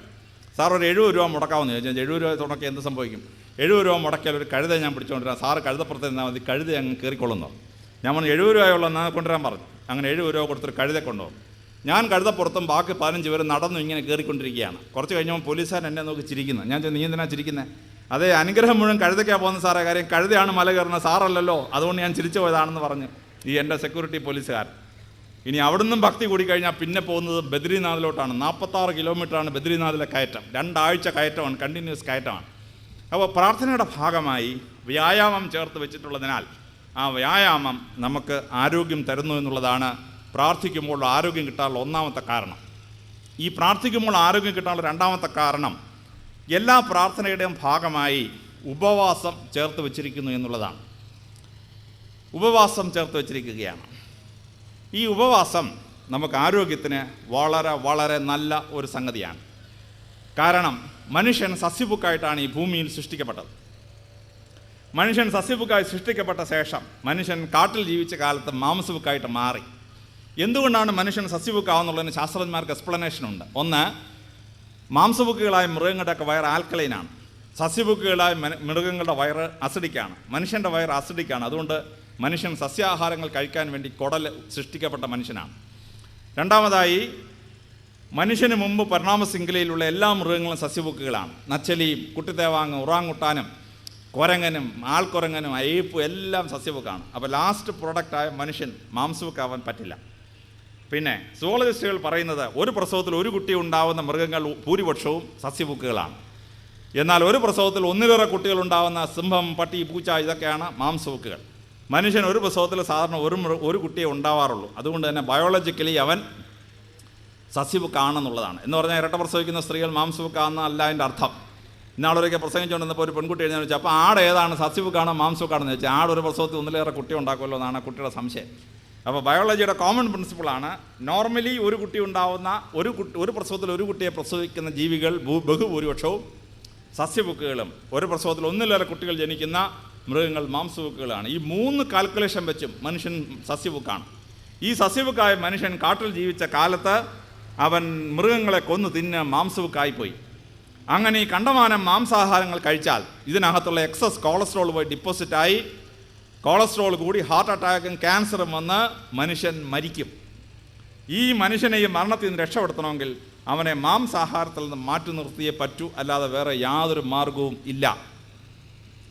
ക്രിസ്ത്യാനികൾ 1599 ഉദയംപേരൂർ സുനഹദോസ് വരെ സസ്യബുക്കുകളായിരുന്നു. ഉദയംപേരൂർ സുനഹദോസിൻ്റെ കാനോനുകൾ വായിക്കുമ്പോൾ ശ്രദ്ധേയമായൊരു സ്ഥലം ഞാൻ കാണുകയുണ്ടായി. അതെന്താണെന്ന് ചോദിച്ചാൽ പോർച്ചുഗീസുകാർ ക്രിസ്ത്യാനികളോട് പറഞ്ഞു ഇറച്ചി തിന്നാനായിട്ട്. ക്രിസ്ത്യാനികൾ നിഷേധിച്ചു, പറ്റില്ല എന്ന് പറഞ്ഞു. അവസാനം ചാട്ടാവാറ് വെച്ച് വിരട്ടി ക്രിസ്ത്യാനികളെ കൊണ്ട് ഇറച്ചി തീറ്റിച്ചു. ഡോം മെനേസിസ് എന്ന് പറയുന്ന കത്തോലിക്ക മെത്രാൻ. അത് കഴിഞ്ഞ് 4 അച്ഛന്മാരെ ഇറച്ചി തിന്നാൻ വിസമ്മതിച്ചു. ആ 4 അച്ഛന്മാരെ മേശയുടെ കാലെ കെട്ടിയിട്ടിട്ടാണ് ഇറച്ചി തീറ്റിച്ചത്. പക്ഷേ തിന്നു കഴിഞ്ഞപ്പോൾ നമ്മുടെ അപ്പന്മാർക്ക് മനസ്സിലായി ഉഗ്രൻ സാധനം, ഇനി ഇത് കളയാൻ പാടില്ല. അതുകൊണ്ട് നമ്മൾ അതിനുശേഷം അത് കളഞ്ഞിട്ടില്ല. എങ്കിലും സസ്യബുക്കായ മനുഷ്യൻ മാംസബുക്കായാൽ മരണം അവനെ കാത്തിരിക്കുന്നു എന്നുള്ളതാണ് നിസ്സംശയമായ കാര്യം. അതുകൊണ്ട് അവനെ ഈ മാംസാഹാരത്തിൽ നിന്ന് മാറ്റാൻ വേണ്ടിയുള്ളൊരു സിസ്റ്റമാണ് ഉപവാസം എന്ന് പറയുന്ന സിസ്റ്റം. ഈ ഉപവാസത്തെ പറ്റി കണക്കെടുക്കുമ്പോഴാണ് രസകരമായ കാര്യം മനസ്സിലാകുന്നത്. ഹിന്ദുക്കൾക്ക് 52 ആഴ്ച നോയമ്പുകൾ, നവരാത്രിയുടെ നോയമ്പ്, ശിവരാത്രിയുടെ നോയമ്പ് എല്ലാം കൂടെ കൂടുമ്പം അവർക്ക് 101 ദിവസമാണ് ഹിന്ദുക്കളുടെ നോയമ്പുകൾ. മുസ്ലിങ്ങൾക്ക് 52 വെള്ളിയാഴ്ച നോയമ്പുകൾ, വലിയ നോയമ്പ്, ചെറിയ നോയമ്പ് എല്ലാം കൂടെ കൂടുമ്പോൾ മുസ്ലിങ്ങൾക്ക് ഏതാണ്ട് 95 ദിവസം നോയമ്പ് വരും. ക്രിസ്ത്യാനികൾക്കാണെങ്കിൽ 3 നോയമ്പ്, 8 നോയമ്പ്, 15 നോയമ്പ്, 25 നോയമ്പ്, 50 നോയമ്പ്. ഓർത്തഡോക്സുകാർക്ക് 8-ന് പകരം 13 അപ്പോൾ ഏതാണ്ട് 5 ദിവസം പിന്നെയും കൂടും. അപ്പോൾ ഹിന്ദുക്കളുടെയും മുസ്ലിങ്ങളുടെയും ക്രിസ്ത്യാനിയുടെയും നോയമ്പ് എങ്ങനെയാണ് ഈ 100-നടുത്തൊരു ഫിഗറിൽ വന്നതെന്നുള്ളതാണ് ശാസ്ത്രീയമായി മതങ്ങൾ തമ്മിലുള്ള സാരാംശം വായിക്കുമ്പോൾ മനസ്സിലാവുന്നത്. ബുദ്ധമതത്തിനും ജൈനമതത്തിനും 365 ദിവസവും നോയമ്പാണ്, 101 365 ദിവസം. കാരണം ഒരു 101 ദിവസമെങ്കിലും ഈ ഇറച്ചിയും മീനും മുട്ടയും മുടങ്ങിയ കൊളസ്ട്രോളിൽ ആഹാരങ്ങളിൽ നിന്ന് മനുഷ്യനെ മാറ്റി നിർത്തിയെങ്കിലേ അവനെ രക്ഷിക്കാൻ പറ്റുള്ളൂ. ഇതിലേറ്റവും വൾണറബിൾ ക്രിസ്ത്യാനിയാണ്. കാരണം എല്ലാ മതങ്ങൾക്കും ചില മൃഗങ്ങൾ നിഷിദ്ധമാണ്. ഹിന്ദുക്കൾക്ക് ഗോമാതാവിനെ തിന്നാൻ വയ്യ, മുസ്ലിങ്ങൾക്ക് പന്നിയും ഒറ്റക്കുളമുള്ള ഒന്നിനും തിന്നാൻ വയ്യ. ക്രിസ്ത്യാനികളുടെ ഭാഗ്യത്തിന് പത്രോസ്ലീഹ അവർ സ്വപ്നം കാണുകയും ആ ബാസ്ക്കറ്റിനകത്ത് എല്ലാ മൃഗങ്ങളും ഉണ്ടാവുകയും ആകാശത്തിന് കൽപ്പന കിട്ടും എല്ലാത്തിനും തിന്നോളിയും. അതുകൊണ്ട് ക്രിസ്ത്യാനി പട്ടിയും തിന്നും, കുതിരയും തിന്നും, കഴുതയും തിന്നും, സ്രാവനെയും തിന്നും, തിമിംഗലത്തും തിന്നും, പ്രാവനെയും തിന്നും, പാമ്പനെയും തിന്നും, എല്ലാത്തിനും തിന്നും. ഇങ്ങനെ ലോകത്തിലുള്ള എല്ലാത്തിനും നിന്ന് ക്രിസ്ത്യാനി ആദ്യം ചാവുമെന്നുള്ള കാര്യത്തിന് യാതൊരു സംശയം വേണ്ട. അതുകൊണ്ട് ഇവനെ രക്ഷിക്കാൻ ഒരൊറ്റ മാർഗ്ഗമേ ഉള്ളൂ, ബലം പ്രയോഗിച്ച് ഇവനെ ഈ മാംസാഹാരത്തിൽ നിന്ന് മാറ്റുക. ഈ അത്ഭുതമാണ് പ്രാർത്ഥനയുടെ ഭാഗമായി ഉപവാസം ചെയ്യുന്നത്. പ്രാർത്ഥിക്കുന്ന മനുഷ്യന് ആരോഗ്യം കൂടാനുള്ള 3-ാമത്തെ കാരണം പ്രാർത്ഥനയുടെ ടൈമിങ്ങാണ്. പ്രാർത്ഥനയുടെ ടൈമിംഗ് എന്ന് പറയുന്നത് മനുഷ്യൻ്റെ ശരീരത്തിലൊരു ബയോളജിക്കൽ ക്ലോക്കുണ്ട്. ആ ബയോളജിക്കൽ ക്ലോക്കിന് 7 ടേണിംഗ് പോയിൻ്റാണുള്ളത്. അതായത് ഒരു ബയോളജിക്കൽ ക്ലോക്ക് ടേൺ ചെയ്തിട്ട് അടുത്ത ടൈമിങ്ങിലോട്ട് കയറുന്നത്, യാമങ്ങൾ മാറി കയറുന്ന ടൈമിംഗ്. ഈ ബയോളജിക്കൽ ക്ലോക്ക് ടേൺ ചെയ്യുന്ന സമയത്താണ് പ്രാർത്ഥന ഫിക്സ് ചെയ്ത് വെച്ചിരിക്കുന്നത്. സുറിയാനിയും പിതാക്കന്മാർ നമ്മളെ പ്രാർത്ഥിക്കാൻ പഠിപ്പിച്ചു. 4:30 നമസ്കാരം, 7:30 നമസ്കാരം, 9:30 നമസ്കാരം, 12:30 നമസ്കാരം, 22:30 നമസ്കാരം. ഇതെന്തിനാണ് ഇവന്മാർ ഈ അര ചേർത്തത്? 7 ആയിക്കോട്ടായിരുന്നു, 8 ആയിക്കോട്ടായിരുന്നു, അല്ലെങ്കിൽ 4 ആയിക്കോട്ടായിരുന്നു, 5 ആയിക്കോട്ടായിരുന്നോ? പറ്റിയല്ല. കാരണം ആ 7:30, 4:30, 12:30 എന്നൊക്കെ പറയുന്ന ആ ടൈമിംഗ് പ്രോസസ്സിലാണ് ബയോളജിക്കൽ ക്ലോക്ക് ടേൺ ചെയ്യുന്നത്. ആ ബയോളജിക്കൽ ക്ലോക്ക് ടേൺ ചെയ്യുന്ന സമയത്ത് ഒരു മനുഷ്യൻ പ്രാർത്ഥിച്ചാൽ അതവൻ്റെ ശരീരത്തിന് മുഴുവൻ ആരോഗ്യത്തിൻ്റെ ക്ലോക്ക് വർക്ക് ചെയ്യിപ്പിക്കുന്ന അത്ഭുതകരമായൊരു പ്രോസസ്സാണ് അത് എന്നുള്ളതാണ്. മുസ്ലിം സഹോദരങ്ങൾ പ്രാർത്ഥിക്കുന്നത് കണ്ടിട്ടുണ്ടോ? സൂര്യനെയും ചന്ദ്രനെയും ബേസ് ചെയ്ത് സോളാർ സിസ്റ്റത്തിൻ്റെ മൂവ്മെൻറ്റ് അനുസരിച്ചാണ് പ്രാർത്ഥന ഫിക്സ് ചെയ്തിരിക്കുന്നത്. രാവിലെ സൂര്യൻ ഉദിച്ചു, സൂര്യനെ കാണാൻ വയ്യ, സൂര്യരശ്മികൾ കാണാം, ഉഷസ് 1-ാം നിസ്കാരം. പള്ളിയുടെ മുമ്പാകെ വടി നടത്തി, വടി നാട്ടുമ്പോൾ ആ വടിക്ക് നിഴലില്ലാതാവുമ്പോൾ 2-ാം നിസ്കാരം. വടിയുടെ എക്സാക്ട് മുകളിൽ സൂര്യൻ വരുമ്പോഴാണ് വടിക്ക് നിഴലില്ലാതാവുന്നത്, അപ്പോഴാണ് 2-ാം നിസ്കാരം. വടിയുടെ നീളവും നിഴലിൻ്റെ നീളവും തുല്യമാവുമ്പോൾ 3-ാം നിസ്കാരം. സൂര്യരശ്മികൾ 45 ഡിഗ്രി ആംഗിൾ വരുമ്പോൾ മാത്രമാണ് വടിയുടെ നീളവും നിഴലിൻ്റെ നീളവും തുല്യമാവുന്നത്. സൂര്യൻ അസ്തമിച്ചു, സൂര്യനെ കാണുമ്പോൾ സൂര്യരശ്മികൾ കാണാം, 4-ാം നിസ്കാരം. ചന്ദ്രൻ ഉദിച്ച ശേഷം ചന്ദ്രരശ്മികൾ കൊണ്ട് വടിയുടെ നീളവും നിഴലിൻ്റെ നീളവും തുല്യമാവുമ്പോൾ 5-ാം നിസ്കാരം. അപ്പോൾ സൂര്യൻ്റെയും ചന്ദ്രൻ്റെയും നീക്കങ്ങൾ അനുസരിച്ച് ടൈം ഫിക്സ് ചെയ്തിട്ടാണ് മുസ്ലിങ്ങൾ പ്രാർത്ഥിക്കുന്നത്. ലോകത്തിലെ എല്ലാ മതങ്ങളും വളരെ ശാസ്ത്രീയമായിട്ടാണ് പ്രാർത്ഥനയുടെ സമയം ഫിക്സ് ചെയ്തിരിക്കുന്നത്.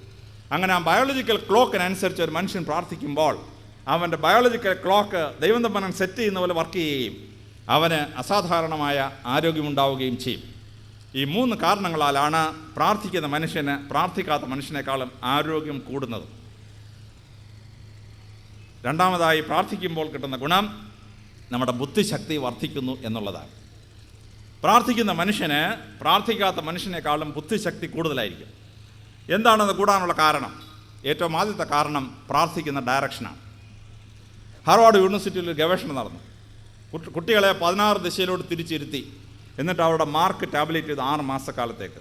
അപ്പോഴാണ് മനസ്സിലായത് തെക്കോട്ട് തിരിഞ്ഞിരുന്ന് പഠിച്ച കുട്ടികളുടെയൊക്കെ മാർക്ക് 6 മാസം കൊണ്ട് 15% കുറഞ്ഞുപോയി.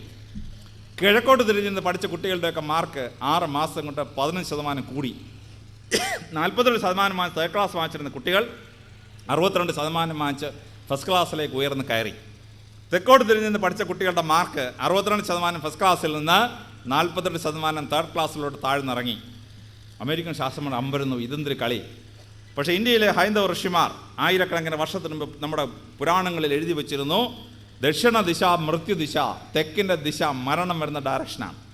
പൂർവ്വദിശ ജ്ഞാനദിശ, കിഴക്കിൻ്റെ ഡയറക്ഷൻ ജ്ഞാനം വരുന്ന ഡയറക്ഷനാണ്. ഇംഗ്ലീഷിലെ പ്രസിദ്ധമായ ആപ്തവാക്യമുണ്ട്, wisdom comes from the east, കിഴക്ക് നിന്ന് ജ്ഞാനം വരുന്നു എന്നാണ്. അപ്പോൾ എന്താണ് ഈ കിഴക്കിൻ്റെയും തെക്കിൻ്റെയൊക്കെ പ്രത്യേകത? അത് അമേരിക്കൻ ശാസ്ത്രജ്ഞന്മാർ ഗവേഷണം നടത്തിയപ്പോഴാണ് അതിൻ്റെ സാരാംശം മനസ്സിലായത്. മനുഷ്യൻ്റെ തലച്ചോറിന് മാഗ്നറ്റിക് നോർത്ത് പോളും ഉണ്ട്, മാഗ്നറ്റിക് സൗത്ത് പോളും ഉണ്ട്. മനുഷ്യൻ്റെ മാഗ്നറ്റിക് നോർത്ത് പോൾ നെറ്റിയുടെ നേരെ മുമ്പിലാണ്. ദാവീദ് രാജാവ് ഗോലിയാത്തിനിട്ട് ഏറ് പറ്റിച്ച സ്ഥലം, അതാണ് magnetic north pole. Magnetic south pole തലച്ചോറിന് നേരെ പുറകിലാണ്. ഭൂമിക്കൊരു മാഗ്നറ്റിക് നോർത്ത് പോളും മാഗ്നറ്റിക് സൗത്ത് പോളും ഉണ്ട്. പക്ഷേ ഭൂമിയുടെ magnetic north pole geographic south പോളിലും magnetic south pole geographic north പോളിലുമാണ്. അതായത് ഭൂമിയുടെ മാഗ്നറ്റിക് നോർത്ത് പോൾ അന്റാർട്ടിക്കയിലും മാഗ്നറ്റിക് സൗത്ത് പോൾ റഷ്യയിലെ വർഹോയാങ്സ്കിലുമാണ്. നമ്മൾ തെക്കോട്ട് തിരിഞ്ഞ് പ്രാർത്ഥിക്കുമ്പോൾ നമ്മുടെ മാഗ്നറ്റിക് നോർത്ത് പോളും ഭൂമിയുടെ മാഗ്നറ്റിക് നോർത്ത് പോൾ ഒരേ ദിശയിൽ വരും. Like Paul's ripple, unlike Paul's attract. അപ്പോൾ തെക്കോട്ട് തിരിഞ്ഞ് മനുഷ്യൻ്റെ തലച്ചോറിൻ്റെ മാഗ്നറ്റിക് നോർത്ത് പോളും ഭൂമിയുടെ മാഗ്നറ്റിക് നോർത്ത് പോൾ ഒരേ ദിശയിൽ വരുന്നതിനാൽ ഭൂമിയുടെ കാന്തമണ്ഡലം ഇവൻ്റെ തലച്ചോറിൻ്റെ ബുദ്ധിശക്തിയെ തകർക്കുന്നു. എന്നാൽ കിഴക്കോട്ട് തിരിഞ്ഞിരിക്കുമ്പോൾ മനുഷ്യൻ്റെ കാന്തമണ്ഡലത്തിൻ്റെ മാഗ്നറ്റിക് നോർത്ത് പോളും ഭൂമിയുടെ മാഗ്നറ്റിക് നോർത്ത് പോളും പെർപെൻഡിക്കുലർ ആവും. പെർപെൻഡിക്കുലർ ആവുമ്പോൾ തിയറി ഓഫ് ഗൈറേഷൻസ് വെച്ചിട്ട് മനുഷ്യൻ്റെ തലച്ചോറിന് ബുദ്ധിശക്തി വർദ്ധിക്കും. ഇതാണ് ഇലക്ട്രോ മാഗ്നറ്റിക്കലി മനുഷ്യൻ്റെ ബുദ്ധിശക്തി കൂടാനുള്ള കാരണം. അതുകൊണ്ട് മനുഷ്യൻ എത്ര സമയം കിഴക്കോട്ട് തിരിഞ്ഞിരിക്കുന്നുവോ അത്രയും സമയം അവൻ്റെ ബുദ്ധി കൂടിക്കൊണ്ടിരിക്കുകയാണ്. ഹിന്ദുക്കളുടെ മഹാക്ഷേത്രങ്ങളെല്ലാം കിഴക്കോട്ടാണ്, ക്രിസ്ത്യാനികളുടെ പള്ളികളെല്ലാം കിഴക്കോട്ടാണ്, നമ്മൾ 7 നേരം പ്രാർത്ഥിക്കാനായിട്ടിരിക്കുന്നതെല്ലാം കിഴക്കോട്ടാണ്. അപ്പോൾ എത്രയും സമയം പള്ളിയിൽ പോയി പ്രാർത്ഥിക്കുന്നു, എത്രയും സമയം കിഴക്കോട്ട് നിന്ന് പ്രാർത്ഥിക്കുന്നുവോ അത്രയും സമയം അവൻ്റെ ബുദ്ധി കൂടുതലായിരിക്കും. റാങ്ക് വാങ്ങിക്കുന്ന കുട്ടികളിൽ ബഹുഭൂരിപക്ഷവും നല്ല ആരാധനയും ഭക്തിയുള്ളവരാണ്. ഞാൻ റാങ്കുകാരനായിരുന്നു, എൻ്റെ ഭാര്യ റാങ്കുകാരിയാണ്, എൻ്റെ മൂത്ത മോളും ഇപ്പം കാലിക്കറ്റ് യൂണിവേഴ്സിറ്റി ഫസ്റ്റ് റാങ്കായിരുന്നു. കാരണം 7 നേരം പ്രാർത്ഥിക്കുന്ന ഒരു കുട്ടി ഉണ്ടെങ്കിൽ ആ കുട്ടിക്ക് റാങ്ക് കിട്ടും, സംശയമൊന്നും വേണ്ട. അപ്പോൾ കൂടുതൽ പ്രാർത്ഥിക്കും തോറും നമ്മുടെ തലച്ചോറിന് ബുദ്ധിശക്തി കൂടും എന്നുള്ളതാണ് ശാസ്ത്രീയമായി തെളിയിച്ചിട്ടുള്ള വസ്തുത.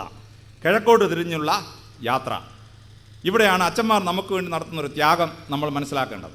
നമ്മൾ കിഴക്കോട്ട് നിന്ന് പ്രാർത്ഥിക്കുമ്പോൾ പല സഭകളിലും അച്ഛന്മാർ പടിഞ്ഞാട്ടാണ് തിരിഞ്ഞിരിക്കുന്നത്. നമ്മുടെ ബുദ്ധി കൂടിക്കൊണ്ടിരിക്കുമ്പോൾ അച്ഛൻ്റെ ബുദ്ധി കുറഞ്ഞുകൊണ്ടിരിക്കുകയാണ്. അപ്പോൾ അതുകൊണ്ടാണ് അച്ഛന്മാർ പിന്നെ പള്ളിമേടയിൽ ചെന്ന് 2 തവണ കിഴക്കോട്ട് കൂടുതലെണ്ണം പ്രാർത്ഥിക്കണമെന്ന് സുറിയാനി നിയമത്തിൽ എഴുതി വെച്ചിരിക്കുന്നത്. അപ്പോൾ ഈ കുറഞ്ഞ ബുദ്ധി അച്ഛനെ തിരിച്ചു കിട്ടണമെങ്കിൽ അച്ഛൻ പിന്നെ പള്ളിമേടയിൽ ചെന്ന് 2 തവണ അധികം പ്രാർത്ഥിക്കണം. അധികം പ്രാർത്ഥിച്ചില്ലെങ്കിൽ ബുദ്ധി കുറഞ്ഞുകൊണ്ടിരിക്കുമെന്നാണ് ശാസ്ത്രം. അപ്പോൾ അതുകൊണ്ട് നമുക്ക് വേണ്ടി അച്ഛന്മാർ നടത്തുന്ന ത്യാഗത്തെപ്പറ്റി നമ്മൾ വളരെ ബോധവാന്മാരായിരിക്കണം. പക്ഷേ പല സഭകളിലും ഇപ്പം കാര്യം മനസ്സിലാക്കി അച്ഛന്മാർ നമ്മളെപ്പോലെ തന്നെ കിഴക്കോട്ട് ഞാൻ പ്രാർത്ഥിക്കുന്നത്, അങ്ങനെയാണ് പ്രാർത്ഥിക്കേണ്ടത്. അപ്പോൾ അങ്ങനെയുള്ള പ്രാർത്ഥനയുടെ ഭാഗമായി നമ്മൾ കിഴക്കോട്ട് തിരിഞ്ഞെന്ന് പ്രാർത്ഥിക്കുമ്പോൾ നമുക്ക് ബുദ്ധിശക്തി കൂടുന്നു. രണ്ടാമതായി ബുദ്ധിശക്തി കൂടാനുള്ള കാരണം നമ്മൾ പ്രാർത്ഥിക്കുന്ന സമയത്തെടുക്കുന്ന പോസ്ചറാണ്. നമ്മൾ പ്രാർത്ഥിക്കുന്ന സമയത്തെടുക്കുന്നൊരു പോസ്ചർ ശാസ്ത്രജ്ഞന്മാർ വിശകലനം നടത്തുകയുണ്ടായി. നമ്മൾ തലയൽപ്പം കുനിച്ച് കൈകൾ കൂപ്പി ഇങ്ങനെയാണ് നിന്ന് പ്രാർത്ഥിക്കുന്നത്. അപ്പോൾ നമ്മൾ പ്രാർത്ഥിക്കുന്ന അവസരത്തിൽ നമ്മുടെ തലച്ചോറും സ്പൈനൽ കോഡും തമ്മിലുള്ള കണക്ഷൻ നടക്കുന്ന ഈ ഹൈപ്പോതലാമസ് ഏരിയയിലാണ്. നമ്മൾ തല ഇങ്ങനെ പൊക്കി പിടിച്ചാൽ തലച്ചോറും സ്പൈനൽ കോഡും തമ്മിലുള്ള കണക്ഷൻ ശരിയാവാതെ വരികയും പെട്ടെന്ന് ബോധക്ഷയം ഉണ്ടാവുകയും ചെയ്യും. അപ്പോൾ പ്രാർത്ഥിക്കുമ്പോൾ നമ്മളെടുക്കുന്ന പോസ്റ്ററാണ് നമ്മുടെ ബുദ്ധിശക്തി കൂട്ടാനുള്ള വളരെ പ്രധാനപ്പെട്ട രണ്ടാമത്തെ ഘടകം. പിന്നെ പ്രാർത്ഥനയുടെ ഭാഗമായിട്ട് നമ്മൾ ചെയ്യുന്ന മിക്ക പ്രോസസ്സസും ബുദ്ധിശക്തി കൂട്ടുന്നു എന്ന് ശാസ്ത്രജ്ഞന്മാർ കണ്ടെത്തിയിരിക്കുകയാണ്. അപ്പോൾ പ്രാർത്ഥിക്കുമ്പോൾ നമുക്ക് കിട്ടുന്ന രണ്ടാമത്തെ ഗുണം നമ്മുടെ ബുദ്ധിശക്തി കൂടുന്നു എന്നുള്ളതാണ്. പ്രാർത്ഥിക്കുന്ന മനുഷ്യന് കിട്ടുന്ന മൂന്നാമത്തെ ഗുണം അവൻ്റെ ഓർമ്മശക്തി വർദ്ധിക്കുന്നു എന്നുള്ളതാണ്. പഠിക്കുന്ന കുട്ടികൾക്ക് ഏറ്റവും ആവശ്യമായ ഒരു സംഗതിയാണ് ഓർമ്മശക്തി. ഈ ഓർമ്മശക്തി കൂടാനുള്ള ഏറ്റവും നല്ല മാർഗം പ്രാർത്ഥിക്കുക എന്നുള്ളതാണ്. എന്താണ് ഈ പ്രാർത്ഥിക്കുന്ന മനുഷ്യന് ഓർമ്മശക്തി കൂടാനുള്ള കാരണം? 2 കാരണങ്ങളാണ് ശാസ്ത്രജ്ഞന്മാർ ഇപ്പോൾ കണ്ടുപിടിച്ചിട്ടുള്ളത്. ഒന്ന്, പ്രാർത്ഥിക്കുമ്പോൾ മനുഷ്യന് വളരെ ദീർഘമായ പ്രാർത്ഥനകൾ ഓർത്തിരിക്കാൻ നിർബന്ധിതനാവും. ഹൈന്ദവ സഹോദരൻ രാവിലെ എഴുന്നേറ്റ് വിഷ്ണു സഹസ്രനാമ സ്തോത്രം ചൊല്ലും, അല്ലെങ്കിൽ ശിവ സഹസ്രനാമ സ്തോത്രം ചൊല്ലും. അതായത് വിഷ്ണു ഭഗവാന്റെ 1000 പേരുകൾ തുടർച്ചയായി ഓർത്തിരിക്കുന്നതാണ് ഈ സഹസ്രനാമം എന്ന് പറയുന്നത്. ഒരു ഭഗവാന്റെ 1000 പര്യായപദങ്ങൾ തുടർച്ചയായി ഓർത്തിരിക്കുക എന്ന് പറഞ്ഞാൽ തലച്ചോറിന് അസാധാരണമായ ഓർമ്മശക്തി ഉണ്ടെങ്കിലേ പറ്റുള്ളൂ. ക്രൈസ്തവ സഹോദരൻ പള്ളിയിൽ പോകും പ്രാർത്ഥിക്കാനായിട്ട്. ആദ്യം ഒരു കുർബാനക്രമം കൊണ്ടുപോകും, കുറച്ച് കഴിയുമ്പം കുർബാനക്രമമൊന്നും വേണ്ട. അച്ഛൻ പറയുമ്പോൾ ഓട്ടോമാറ്റിക്കായിട്ട് നമുക്കറിയാം മറുപടി എന്തുവാന്നുള്ളത്. 1 മണിക്കൂറുടെ ശുശ്രൂഷ നമ്മൾ പങ്കെടുക്കുമ്പോൾ അച്ഛൻ്റെ കയ്യിൽ ബുക്കുണ്ടെങ്കിലും നമ്മുടെ കയ്യിൽ ബുക്കില്ല. കാരണം 1 മണിക്കൂർ ശുശ്രൂഷയിലുള്ള അനുക്രമമായ പ്രോഗ്രഷൻ തലച്ചോറിൽ ഓർത്തെടുത്തെങ്കിൽ മാത്രമേ ഒരു കുർബാനക്രമം ഇല്ലാതെ പങ്കെടുക്കാൻ പറ്റുള്ളൂ. അതിന് അസാധാരണമായ ഓർമ്മശക്തി വേണം എന്നുള്ളതാണ്. ക്രിസ്ത്യാനികളുടെ സന്ധ്യാപ്രാർത്ഥന നമ്മൾ അങ്ങോട്ട് ഇരിക്കുമ്പോൾ 64 വരിയുള്ളൊരു പാട്ടാണ് നമ്മൾ സന്ധ്യാപ്രാർത്ഥനയുടെ ഭാഗമായിട്ട് അങ്ങോട്ട് ചൊല്ലുന്നത്. ത്രിത്വയുക്തവും ഏകത്വം പറഞ്ഞ് അങ്ങ് തുടങ്ങുകയാണ്. നിദ്ര വെടിഞ്ഞിട്ടുള്ളോട് ഞാൻ നിന്നൻ മുൽക്കാറാകിൽ എന്നൊക്കെ പറഞ്ഞാൽ എനിക്കിപ്പോഴും ഓർമ്മയുണ്ട്, 2ാം ക്ലാസ്സിൽ പഠിക്കുമ്പോൾ തന്നെ ഈ 64 വരിയുള്ള ശ്ലോകം കാണാതെ ഞാൻ ചൊല്ലുമായിരുന്നു. ആദ്യം വല്യപ്പച്ചൻ്റെ മടിയിലിരിക്കും, വല്യപ്പച്ചൻ ചൊല്ലുമ്പം കേട്ടോണ്ടിരിക്കും. പക്ഷേ 1ാം ക്ലാസ്സിൽ 2ാം ക്ലാസ്സിൽ പഠിക്കുമ്പോഴേ സന്ധ്യാപ്രാർത്ഥനയുടെ 64 വരികളും കാണാതെ ചൊല്ലാൻ നമ്മൾ കുട്ടികൾ പഠിക്കുകയാണ്. അങ്ങനെ 64 വരിയുള്ള ശ്ലോകം കാണാതെ പ്രാർത്ഥനയുടെ ഭാഗമായി കുട്ടികൾ പഠിച്ചു കഴിഞ്ഞാൽ പിന്നെ അവൻ 10ാം ക്ലാസ്സിലും 12ാം ക്ലാസ്സിൽ പഠിക്കുന്ന ഏത് പോയവും അവൻ കാണാതെ പഠിക്കും. കാരണം തലച്ചോറിന് കാണാതെ പഠിക്കാനുള്ള ഒരു എക്സസൈസ് ഈ പ്രാർത്ഥനയുടെ ഭാഗമായി കിട്ടിയിരിക്കുകയാണ്. അപ്പോൾ ഈ നീണ്ട പ്രാർത്ഥനകൾ ഓർത്തിരിക്കുന്ന പ്രോസസ്സിലാണ് പ്രാർത്ഥിക്കുന്ന വ്യക്തിക്ക് പ്രാർത്ഥിക്കാത്ത വ്യക്തിയെക്കാളും ഓർമ്മശക്തി കൂടുതൽ കിട്ടുന്നത്. ഈ ഓർമ്മശക്തി കൂടാൻ രണ്ടാമതൊരു കാരണമുണ്ട്. അത് അമേരിക്കൻ ശാസ്ത്രജ്ഞന്മാർ കണ്ടുപിടിച്ചത് 8-10 കൊല്ലത്തിന് മുമ്പാണ്. അതെന്താണെന്ന് ചോദിച്ചാൽ, അസാധാരണമായ ഓർമ്മശക്തിയുള്ള ചില ആളുകളുണ്ട്. അതിലേറ്റവും പ്രധാനിയായിരുന്നു ഫ്രഞ്ചുകാരനായ റുഡിഗർ ഗാം. വിശുദ്ധ മത്തായി ശ്ലീഹായുടെ സുവിശേഷം ആദ്യം തൊട്ട് അവസാനം വരെ റുഡിഗർ ഗാം കാണാതെ പറയുമായിരുന്നു. ഭയങ്കര chapter after chapter of the book he can remember without any text. ഈ റുഡിഗർ ഗാമിൻ്റെ ഓർമ്മശക്തി മനുഷ്യനെ അമ്പരപ്പിച്ച ഒരു സാധനമാണ്. അതുപോലെ തന്നെയാണ് പോൾഗാർ സിസ്റ്റേഴ്സ്, പോളണ്ടിൽ ഇപ്പോഴും ജീവിച്ചിരിക്കുന്ന പോൾഗാർ സിസ്റ്റേഴ്സ്. 14ഉം 16ഉം വയസ്സുള്ള 2 പെൺകുട്ടികൾ, 22 അക്കമുള്ള 2 അക്കങ്ങൾ മൾട്ടിപ്ലൈ ചെയ്യാൻ പറഞ്ഞാൽ ഒരു പുസ്തകവും നോട്ട്ബുക്കൊന്നും വേണ്ട, അവർ മനസ്സിൽ തന്നെ അത് മൾട്ടിപ്ലൈ ചെയ്തിട്ട് ഉടൻ തന്നെ ടോട്ടൽ എഴുതി താഴ്ത്തരും. ഇങ്ങനെ അസാധാരണമായ ഓർമ്മശക്തിയുള്ള ഈ റുഡിഗർ ഗാമിനെയും പോൾഗാർ സിസ്റ്റേഴ്സിനെയും അമേരിക്കൻ ശാസ്ത്രജ്ഞന്മാർ സമീപിച്ചു. അവരോട് പറഞ്ഞു, നിങ്ങളുടെ തലച്ചോറ് അസാധാരണമായ തലച്ചോറാണ്. ഈ തലച്ചോറ് എങ്ങനെ ഫങ്ഷൻ ചെയ്യുന്നു എന്നുള്ളത് നിങ്ങൾ മരിച്ചാൽ എന്നേക്കുമായി ശാസ്ത്രലോകത്തിന് നഷ്ടപ്പെടുന്നൊരു സത്യമാണ്. അതുകൊണ്ട് നിങ്ങളുടെ തലച്ചോറിനെ പറ്റി ഗവേഷണം നടത്താൻ സമ്മതിക്കണം. റുഡിഗർ ഗാമും പോൾഗാർ സിസ്റ്റേഴ്സ് സമ്മതിച്ചു. 3 പേരെയും അമേരിക്കൻ ശാസ്ത്രജ്ഞന്മാർ വിമാനത്തിൽ അമേരിക്ക കൊണ്ടുപോയിട്ട് ഈ 3 എണ്ണത്തിൻ്റെയും തലച്ചോറിൽ ഇലക്ട്രോഡ്സ് ഫിറ്റ് ചെയ്ത് കമ്പ്യൂട്ടറിൽ അങ്ങോട്ട് ഫിറ്റ് ചെയ്ത് വെച്ച ശേഷം അവരോട് ഈ പെർഫോം ചെയ്യാൻ പറഞ്ഞു. റുഡിഗർ ഗാമിനോട് ഈ ഓർമ്മശക്തി പ്രകടിപ്പിക്കാൻ പറഞ്ഞു, പോൾഗാർ സിസ്റ്റേഴ്സിനോട് ഓർമ്മശക്തി പ്രകടിപ്പിക്കാൻ പറഞ്ഞു. അപ്പോഴാണ് അമേരിക്കൻ ശാസ്ത്രജ്ഞന്മാർ അത്ഭുതകരമായ ഒരു കാര്യം കണ്ടുപിടിച്ചത്. ആ കാര്യം കണ്ടുപിടിച്ച് എന്താണെന്ന് ചോദിച്ചാൽ, മനുഷ്യൻ്റെ തലച്ചോറിനകത്ത് ഓർമ്മശക്തിയുടെ 30% ഉള്ള ലോങ് ടൈം മെമ്മറി, ബാക്കി 70% ഷോർട്ട് ടൈം മെമ്മറിയാണ്. ഒരു ഫോൺ നമ്പർ പെട്ടെന്ന് ഓർത്തിരിക്കണം, നമ്മുടെ 6 അക്ക നമ്പർ നോക്കി ഡയൽ ചെയ്തു കഴിഞ്ഞ ഉടനെ അതങ്ങ് മറന്നു കളയും നമ്മൾ. അപ്പോൾ സ്വല്പ സമയത്തേക്ക് വേണ്ടി മാത്രം വേണ്ട ഓർമ്മശക്തിയാണ് ഷോർട്ട് ടൈം മെമ്മറി. എന്നാൽ ലോങ് ടൈം മെമ്മറി എന്ന് പറഞ്ഞാൽ ഒരു മനുഷ്യായുസ്സ് മുഴുവൻ നമ്മൾ അറിഞ്ഞിരിക്കേണ്ട കാര്യങ്ങളാണ് ഈ ലോങ് ടൈം മെമ്മറിയിൽ നമ്മൾ ഉപയോഗിക്കുന്നത്. അപ്പോൾ ഏറ്റവും കൂടുതൽ ഓർമ്മശക്തിയുള്ള ആളുകൾക്ക് ഈ 30% short time memory long time memory കൊണ്ട് മാത്രം ഓർമ്മശക്തി സൂക്ഷിക്കുന്ന ഒരാൾ വലിയ ഓർമ്മശക്തിയുള്ള ആളായിരിക്കുകയില്ല. ഈ ഷോർട്ട് ടൈം മെമ്മറിയുടെ ഏറിയയും കൂടി ഉപയോഗിക്കാൻ കഴിയുന്ന ആളിനാണ് അസാധാരണമായ ഓർമ്മശക്തി ഉണ്ടാവുക. അമേരിക്കൻ ശാസ്ത്രജ്ഞന്മാർ ടെസ്റ്റ് ചെയ്തപ്പോഴാണ് മനസ്സിലായത്, ഈ പോൾഗാർ സിസ്റ്റേഴ്സും റുഡിഗർ ഗാമും ചെയ്യുന്നത് അവരെ മെമ്മറി പെർഫോമൻസിന് വേണ്ടി ഉപയോഗിക്കുന്ന മുഴുവൻ സാധനങ്ങളും സ്റ്റോർ ചെയ്തിരിക്കുന്നത് ലോങ് ടൈം മെമ്മറിയിലല്ല, അവരുകൊണ്ട് ഷോർട്ട് ടൈം മെമ്മറിയിലാണ് സ്റ്റോർ ചെയ്യുന്നത്. അപ്പോൾ ഷോർട്ട് ടൈം മെമ്മറിയുടെ ഏറിയാണ് കമ്പ്യൂട്ടറിൽ ചുവന്ന നിറത്തിൽ വരുന്ന ഈ പെർഫോം ചെയ്യുന്ന അവസരത്തിൽ. എന്നിട്ട് long time memory short time മെമ്മറിയുടെ അങ്ങോട്ടും ഇങ്ങോട്ടും ഇവർ ജമ്പ് ചെയ്തുകൊണ്ടിരിക്കുകയാണ്. അതുകൊണ്ടാണ് അപാരമായ കാര്യങ്ങൾ തലച്ചോറിൽ സൂക്ഷിക്കാനായിട്ട് അവർക്ക് കഴിഞ്ഞത് എന്നുള്ളതാണ്. അപ്പോൾ മനുഷ്യൻ പ്രാർത്ഥിക്കുമ്പോൾ എങ്ങനെയാണ് തലച്ചോറ് പെർഫോം ചെയ്യുന്നതെന്ന് ശാസ്ത്രജ്ഞന്മാർ നോക്കി.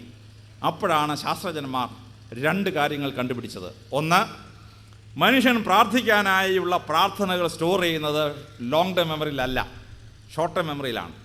തന്നെയുമല്ല, ഈ പ്രാർത്ഥനകൾ പ്രാർത്ഥന പഠിച്ചു കഴിഞ്ഞാൽ മരണം വരെ ആവശ്യമുള്ളതാണ്. ഓരോ തവണ കുർബാനയ്ക്ക് പോകുമ്പോഴും കുർബാന തലച്ചോറി വേണം, ഓരോ തവണ സന്ധ്യാപ്രാർത്ഥനയ്ക്ക് ഇരിക്കുമ്പോഴും തലച്ചോറി വേണം, എല്ലാ ദിവസവും രാവിലെ വിഷ്ണു സഹസ്രനാമം തലച്ചോറി വേണം. അപ്പോൾ വാസ്തവത്തിൽ ലോങ് ടൈം മെമ്മറിയാണ്. പക്ഷേ പ്രാർത്ഥിക്കുന്ന മനുഷ്യന് ലോങ് ടൈം മെമ്മറിയിലല്ല സ്റ്റോർ ചെയ്യുന്നത്, അതുകൊണ്ട് ഷോർട്ട് ടൈം മെമ്മറിയിലാണ് സ്റ്റോർ ചെയ്യുന്നത്. അങ്ങനെ പ്രാർത്ഥിക്കുന്ന മനുഷ്യൻ ലോങ് ടൈം മെമ്മറിയെ ഷോർട്ട് ടൈം മെമ്മറിയിൽ സ്റ്റോർ ചെയ്ത ശേഷം ഉപയോഗിക്കുന്നതുകൊണ്ട് ഈ പ്രാർത്ഥിക്കുന്ന മനുഷ്യന് ഓർമ്മശക്തി ഭയങ്കരമായി കൂടുതലായിരിക്കും. അതുകൊണ്ടാണ് റാങ്ക് വാങ്ങിക്കുന്ന കുട്ടികളിൽ ബഹുഭൂരിപക്ഷവും ആരോടാണ് നന്ദി എന്ന് ചോദിച്ചാൽ ആദ്യം പറയും ദൈവത്തിനോടാണ് എൻ്റെ നന്ദി എന്ന് പറയും. കാരണം അവൻ്റെ ഓർമ്മശക്തി കൂടുതലായതുകൊണ്ട് അവന് മാർക്ക് വാങ്ങിക്കാൻ എളുപ്പമാണ്. മനുഷ്യൻ്റെ തലച്ചോറ് എങ്ങനെയാണ് പ്രവർത്തിക്കുന്നത് പഠിച്ചപ്പോഴാണ് രണ്ടാമതൊരു സത്യം അമേരിക്കൻ ശാസ്ത്രജ്ഞന്മാർ കണ്ടെത്തിയത്. അതെന്താണെന്ന് ചോദിച്ചാൽ, മനുഷ്യൻ്റെ തലച്ചോറ് ഏറ്റവും കൂടുതൽ ഉപയോഗിക്കപ്പെടുന്നത് അവൻ പ്രാർത്ഥിക്കുമ്പോഴാണ്. ആഹാരം കഴിക്കുമ്പോൾ വെറും 20%, പഠിക്കുമ്പോൾ 40% ഉപയോഗിക്കപ്പെടുന്ന ഒരു തലച്ചോറ് പ്രാർത്ഥിക്കുമ്പോൾ, ഹൃദയത്തിൽ തട്ടി ഒരു മനുഷ്യൻ പ്രാർത്ഥിക്കുമ്പോൾ 60%-ലേറെ തലച്ചോറിനെ കമ്പ്യൂട്ടറിൽ ചുവപ്പ് നിറത്തിലാണ് പ്രത്യക്ഷപ്പെടുന്നത്. അതിൻ്റെ അർത്ഥം മനുഷ്യൻ ഭൂമിയിൽ ജീവിക്കുമ്പോൾ ഏറ്റവും കൂടുതൽ തലച്ചോറ് ഉപയോഗിക്കുന്ന സമയം, ഏറ്റവും കൂടുതൽ തലച്ചോറിനെ ഉപയോഗിക്കുന്നത് മനുഷ്യൻ ഹൃദയത്തിൽ തട്ടി പ്രാർത്ഥിക്കുമ്പോഴാണ്. അങ്ങനെ തലച്ചോറിൻ്റെ ഏറ്റവും കൂടുതൽ ഭാഗം എടുത്ത് പ്രയോഗിച്ച് മനുഷ്യൻ പ്രാർത്ഥിക്കുമ്പോൾ അവൻ്റെ തലച്ചോറിന് കോൺസെൻട്രേഷൻ കിട്ടും. ഈ കോൺസെൻട്രേഷനാണ്, ഏകാഗ്രതയാണ് പഠിക്കുന്ന ഒരു കുട്ടിക്ക് ഏറ്റവും ആവശ്യമായ സംഭവം. അതുകൊണ്ട് കൂടുതൽ പഠിക്കുന്ന ഒരു കുട്ടിക്ക് കൂടുതൽ ഏകാഗ്രത ഉണ്ടാവും, കോൺസെൻട്രേഷൻ ഉണ്ടാവും. ആ കോൺസെൻട്രേഷൻ പറയുന്നത് ആ കുട്ടിയുടെ വിജയത്തിന് ഏറ്റവും കൂടുതൽ ആവശ്യമായ ഒരു ഘടകം ആണ്. ഇവിടെ വളരെ പ്രത്യേകതയോടുകൂടിയ ബുദ്ധിശക്തിയുടെയും ഓർമ്മശക്തിയുടെയും വളർച്ചയ്ക്ക് പ്രാർത്ഥന സഹായിക്കുന്നുവെന്ന് ശാസ്ത്രജ്ഞന്മാർ അസന്നിഗ്ധമായി തെളിയിക്കുന്നു. ഇനി നാലാമതായി പ്രാർത്ഥിച്ചാൽ കിട്ടുന്ന ഗുണം, ഭ്രാന്തുണ്ടാവാതെ ഇരിക്കാനുള്ള ഏറ്റവും നല്ല പ്രിവെൻറ്റീവ് മെക്കാനിസം പ്രാർത്ഥനയാണ് എന്നുള്ളതാണ്. ഈ ഭ്രാന്താശുപത്രിയിൽ കയറുന്ന ആളുകളിൽ 1/3 ആളുകൾ ഭ്രാന്താശുപത്രിയിൽ പോകുന്നത് ഒരൊറ്റ കുഴപ്പമാണ്. അത് ഭാവിയെ പറ്റിയുള്ള ആങ്സൈറ്റിയാണ്. നാളെ എന്ത് സംഭവിക്കും, മറ്റന്നാൾ എന്ത് സംഭവിക്കുന്ന ഒരു മനുഷ്യന് അങ്കലാപ്പുണ്ടായാൽ ആ അങ്കലാപ്പ് ഭ്രാന്തായി തലച്ചോറിനെ രൂപാന്തരപ്പെടുത്തും. അതുകൊണ്ട് ഭ്രാന്തുണ്ടാവാതിരിക്കാനുള്ള ഏറ്റവും നല്ല മാർഗം ഈ ഭാവിയെപ്പറ്റി അങ്കലാപ്പുണ്ടാവാതിരിക്കുക എന്നുള്ളതാണ്. ഈ ഭാവിയെപ്പറ്റി അങ്കലാപ്പുണ്ടാകാതിരിക്കാനുള്ള ഏറ്റവും നല്ല മാർഗം പ്രാർത്ഥിക്കുകയാണ്. പ്രാർത്ഥിക്കുന്ന മനുഷ്യൻ ദൈവത്തെ ഒരു ചുമടുതാങ്ങി അങ്ങോട്ട് മാറ്റും. നമ്മുടെ മനസ്സിൽ ഈ ഭാരമെല്ലാം കൊണ്ട് കൊണ്ടു നടന്നാൽ വട്ടുപിടിച്ച് തന്നെ. നേരെ മറിച്ച് ദൈവത്തിൻ്റെ തലയിലോട്ട് അങ്ങോട്ട് വെച്ച് കൊടുത്തു കഴിഞ്ഞാൽ, ചുമടുതാങ്ങായിട്ട് വെച്ച് കൊടുത്തു കഴിഞ്ഞാൽ ജീവിത ഭാരത്തിൽ നമ്മളങ്ങ് മോചിതമാവും. അങ്ങനെ ജീവിത ഭാരത്തിൽ നിന്ന് മോചിതമായി കഴിയുമ്പോൾ നമുക്ക് ഭ്രാന്തുണ്ടാവാതിരിക്കുന്നു എന്നുള്ളതാണ്. പഠിക്കുന്ന കുട്ടികൾക്ക് ചിലർക്ക് പരീക്ഷാ പേടിയുണ്ട്. പരീക്ഷാ പേടിയുള്ള കുട്ടികളിൽ പരീക്ഷ ഇടുന്ന രാവിലെ ആദ്യം കക്കൂസിൽ പോയി ഇറങ്ങുന്നു, രണ്ടാമത് കക്കൂസിൽ പോയി, മൂന്നാമത് കക്കൂസിൽ പോയി, 2-3 കക്കൂസിൽ പോയി, മൂത്രമൊഴിക്കുക, ബഹളം. വേറെ ചിലർക്ക് ബന്ദ് നമ്പർ 1. പരീക്ഷ തുടങ്ങി തീരുന്നവരെ കക്കൂസിൽ പോകേണ്ട പ്രശ്നമേ ഇല്ല. മലബന്ധം, ഈ മലബന്ധവും ഡയറിയയും രണ്ടും ഈ മനസ്സിലുണ്ട പപ്രാളം കുടലിലേക്ക് വരുന്നതാണ്. ടെൻഷൻ ആൻഡ് യുവർ സ്റ്റൊമക്ക് എന്നുള്ള വിശ്വപ്രസ്ഥാനത്തിൻ്റെ പുസ്തകമുണ്ട്. എങ്ങനെയാണ് ഈ മനുഷ്യലെ ടെൻഷൻ കുടലിനെ ബാധിക്കുന്നതെന്ന് പറയും. പക്ഷേ പ്രാർത്ഥിക്കുന്ന കുട്ടിക്ക് ഈ പ്രശ്നമൊന്നുമില്ല. ഈ പരീക്ഷ മുഴുവൻ ദൈവം തമ്പുരാന് കൊടുത്തിട്ടാണ് നമ്മളിരിക്കുന്നത്. പിന്നെ നമുക്കെന്തിനാണ് ഈ പരീക്ഷ പേടി? 165 പരീക്ഷ ഞാൻ എഴുതിയിട്ടുണ്ട്. പരീക്ഷയുടെ രാവിലെ ചൂടടിച്ചുകൊണ്ട് പരീക്ഷയ്ക്ക് വന്നത്. കാര്യം ദൈവം തമ്പുരാൻ നോക്കിക്കോളും, പിന്നെ നമ്മൾ തന്നെ പറയുന്നുള്ളതാണ്. അപ്പോൾ പരീക്ഷ പേടിയിൽ നമ്മളെ മോചിക്കാൻ പ്രാർത്ഥന വലിയ മാർഗമാണ്. അങ്ങനെ ടെൻഷനിൽ നിന്ന് മനുഷ്യനെ മോചിപ്പിക്കാനുള്ള ഏറ്റവും വലിയ മാർഗമാണ് പ്രാർത്ഥന, ടെൻഷനിൽ നിന്ന് രക്ഷപ്പെടാനുള്ള മാർഗം. അങ്ങനെ ഭ്രാന്ത് വരാതിരിക്കുക എന്നുള്ളതാണ് 4ാമതായി പ്രാർത്ഥനയുടെ ഗുണം. ഇനി 5ാമതായി പ്രാർത്ഥനയുടെ ഗുണം, ഭ്രാന്താശുപത്രിയിൽ പോകുന്ന 1/3 മറ്റൊരു ടൈപ്പിലുള്ള ഭ്രാന്തുണ്ട്. അത് എക്സിസ്റ്റൻഷ്യൽ മാഡ്നസ് എന്ന് പറയുന്നതാണ്, ആസ്തിക ഭ്രാന്ത് എന്ന് പറയുന്നതാണ്. മനുഷ്യൻ ആരാണ്, എന്തിനീ ഭൂമിയിലേക്ക് വന്നു, മരണശേഷം എങ്ങോട്ട് പോകുന്നു, ഈ 3 കാര്യങ്ങളെപ്പറ്റി ഒരു മനുഷ്യൻ ചിന്തിച്ച് തുടങ്ങിയാൽ മിക്കവാറും അവന് വട്ട് പിടിച്ചത് തന്നെ, യാതൊരു സംശയവും വേണ്ട. കാരണം ഈ 1350 ഗ്രാമുള്ള തലച്ചോറ് കൊണ്ട് മനസ്സിലാക്കാൻ പറ്റുന്ന കാര്യങ്ങളല്ല മനുഷ്യൻ ആരാണ്, എന്തിനീ ഭൂമിയിലേക്ക് വന്ന് മരണശേഷം എങ്ങോട്ട് പോകുന്നു എന്നുള്ളത്. അതുകൊണ്ട് തലച്ചോറ് കൊണ്ട് ഇതിന് ഉത്തരം കണ്ടുപിടിക്കാൻ ശ്രമിച്ചാൽ അവൻ മിക്കവാറും ഭ്രാന്തനായി മാറും. ഇമ്മാനുവൽ കാന്റ് എന്നൊരു വലിയൊരു ഫിലോസഫർ ഉണ്ടായിരുന്നു. അദ്ദേഹം ഈ 3 ചോദ്യങ്ങളെപ്പറ്റി വണ്ടടിക്കാൻ തുടങ്ങി. മനുഷ്യൻ ആരാണ്, ഞാൻ ആരാണ്, ഞാൻ എവിടെ നിന്ന് വരുന്നു, ഞാൻ എങ്ങോട്ട് പോകുന്നു. എന്നിട്ട് കോനിസ്ബർഗ് പട്ടണത്തിലൂടെ ഇമ്മാനുവൽ കാന്റ് ഇറങ്ങി നടക്കാൻ തുടങ്ങി. അദ്ദേഹം നടന്ന് കുറച്ച് കഴിഞ്ഞപ്പോൾ അയാൾ ആബ്സെൻറ്റായിപ്പോയി. എന്നിട്ട് ചെന്ന് പോലീസുകാരൻ്റെ പുറത്തൊരു ഒറ്റയിടി, ട്രാഫിക് പോലീസുകാരൻ്റെ പുറത്ത്. ട്രാഫിക് പോലീസുകാരൻ ഇമ്മാനുവൽ കാരനെ മറിഞ്ഞ് താഴെ വീണു. പോലീസുകാരൻ ചാടി കഴിഞ്ഞിട്ട് ഇമ്മാനുവൽ കാരനെ പിടിച്ചങ്ങ് പൊക്കി. പോലീസ് പിടിക്കുന്ന സ്ഥലം അറിയാമല്ലോ, പുക്കിളിന് പിടിച്ച് ഒരു പൊക്കങ്ങ് പൊക്കി. നീ ആരടാ, നീ എവിടെ നിന്ന് വരുന്നടാ, നീ എങ്ങോട്ട് പോകുന്നടാന്ന് ചോദിച്ചു. ഇമ്മാനുവൽ കാരൻ പറഞ്ഞു, exactly these 3 questions I am asking myself. ഞാൻ ഈ 3 ചോദ്യം ഉത്തരം കണ്ടുപിടിക്കാൻ തന്നെ അങ്ങയുടെ പുറത്തിട്ട് ഇടി പറ്റി നമ്മളോട് താഴെ പോയെന്ന് പറഞ്ഞു. ഇമ്മാനുവൽ കാരൻ അതിനുശേഷം ഒരു പുസ്തകം എഴുതി, 200 പേജ് ഹൂ ആം ഐ, അടുത്ത 200 page where am I coming from, അടുത്തൊരു 200 page where am I going to. ഞാൻ കുത്തിയിരുന്ന് ഈ 600 പേജും വായിച്ച് തീർത്ത്. അവസാനം അയാൾ പറയുകയാണ്, I don't have any answer to these 3 questions. പിന്നെ എന്തിനാണ് നീ ഈ പുസ്തകം എഴുതിയ? നമ്മളെ 600 പേജ് വായിപ്പിച്ച് മെനക്കെടുത്തിയിട്ട് അവൻ നമ്മളോട് പറയാനും ഉത്തരവില്ല. എന്നാലും ഞാൻ ചുമ്മാ ഇരുന്നാൽ പറയാം, പുസ്തകം എഴുതായിരുന്ന പോരായിരുന്നു. നമ്മുടെ തലച്ചോറ് കൊണ്ട് ഈ 3 ചോദ്യം ഉത്തരം കണ്ടുപിടിക്കാൻ പറ്റിയല്ല. പക്ഷേ പ്രാർത്ഥിക്കുന്ന മനുഷ്യൻ, അവൻ ഏത് മതത്തിൽപ്പെട്ട ആളാണേലും ഈ 3 ചോദ്യത്തിന് ഉത്തരവുണ്ട്. ക്രിസ്തു മതത്തിനൊരു ഉത്തരവുണ്ട്, ഇസ്ലാം മതത്തിനൊരു ഉത്തരവുണ്ട്, ഹിന്ദു മതത്തിനൊരു ഉത്തരവുണ്ട്. മതം പറയുന്നത് ശരിയോ തെറ്റോ എന്നുള്ള വേറെ കാര്യം. ശരിയാണ് നാം വിശ്വസിച്ചാൽ അവന് ഈ വറി ഇല്ലാതാവും. സ്വർഗത്തിൻ്റെ നരകത്തിൻ്റെ എണ്ണത്തിൽ വ്യത്യാസമൊക്കെ ഉണ്ടാവും. ഹിന്ദുക്കൾക്ക് 7 സ്വർഗമുണ്ട്, 32 നരകമുണ്ട്. 32ാമത്തെ ഏറ്റവും താഴ്ന്ന നരകമാണ് കോര കുംഭീഭാഗ നരകം. ബ്രാഹ്മണനെയും പൂച്ചയും കൊല്ലുന്നതും പോകുന്നതാണ് ഈ 32ാമത്തെ നരകം. മുസ്ലിങ്ങൾക്കാണെങ്കിൽ സ്വർഗം ഒന്നേ ഉള്ളൂ, പക്ഷേ 7 നരകങ്ങളുണ്ട്. ഇതിൽ ഏറ്റവും മുകളിലത്തെ നരകം മുസ്ലിങ്ങളെ പുരോഹിതന്മാർക്ക് പോകാനുള്ളതാണ്. 2ാമത് നരകം സാധാരണ മുസ്ലിമിന് പോകാൻ. 3ാമത് നരകം യഹൂദന്മാരുടെയും ക്രിസ്ത്യാനികളുടെയും അച്ഛന്മാർക്ക് പോകാനുള്ളതാണ് 3ാം നരകം. 4ാം നരകം സാധാരണ യഹൂദനും സാധാരണ ക്രിസ്ത്യാനിക്കും പോകാനുള്ളതാണ്. ഇങ്ങനെ 7 നരകം, സ്വർഗം ഒന്നേ ഉള്ളവർക്ക്. ക്രിസ്ത്യാനികൾക്ക് സ്വർഗവും നരകവും ഓരോന്നേ ഉള്ളെന്ന് പറയുന്നു, ശുദ്ധീകരണ സ്ഥലം ഉണ്ടെന്ന് പറയുന്നു, ലിംബോ ഉണ്ടെന്ന് പറയുന്നു, ഇപ്പോൾ ലിംബോ ഇല്ലെന്ന് പറയുന്നു. അങ്ങനെ കണക്കൊക്കെ മാറും. ഈ മതം പറയുന്നത് ശരിയോ തെറ്റെന്നുള്ള വേറെ കാര്യം. ശരിയായിരിക്കാം, തെറ്റായിരിക്കാം. പക്ഷെ ശരിയാണ് എന്ന് വിശ്വസിച്ചൊരു വിശ്വാസി ഭൂമി ജീവിക്കാൻ അവന് ഈ ആസ്തിക്കപ്പെടാമെന്നൊരു സാധനം ഉണ്ടാവില്ല. എക്സിസ്റ്റൻഷ്യൽ മാഡ്നസിൽ നിന്ന് അവൻ മോചിതനാവുന്നു എന്നുള്ളതാണ് കിട്ടുന്ന 5ാമത്തെ ഗുണം.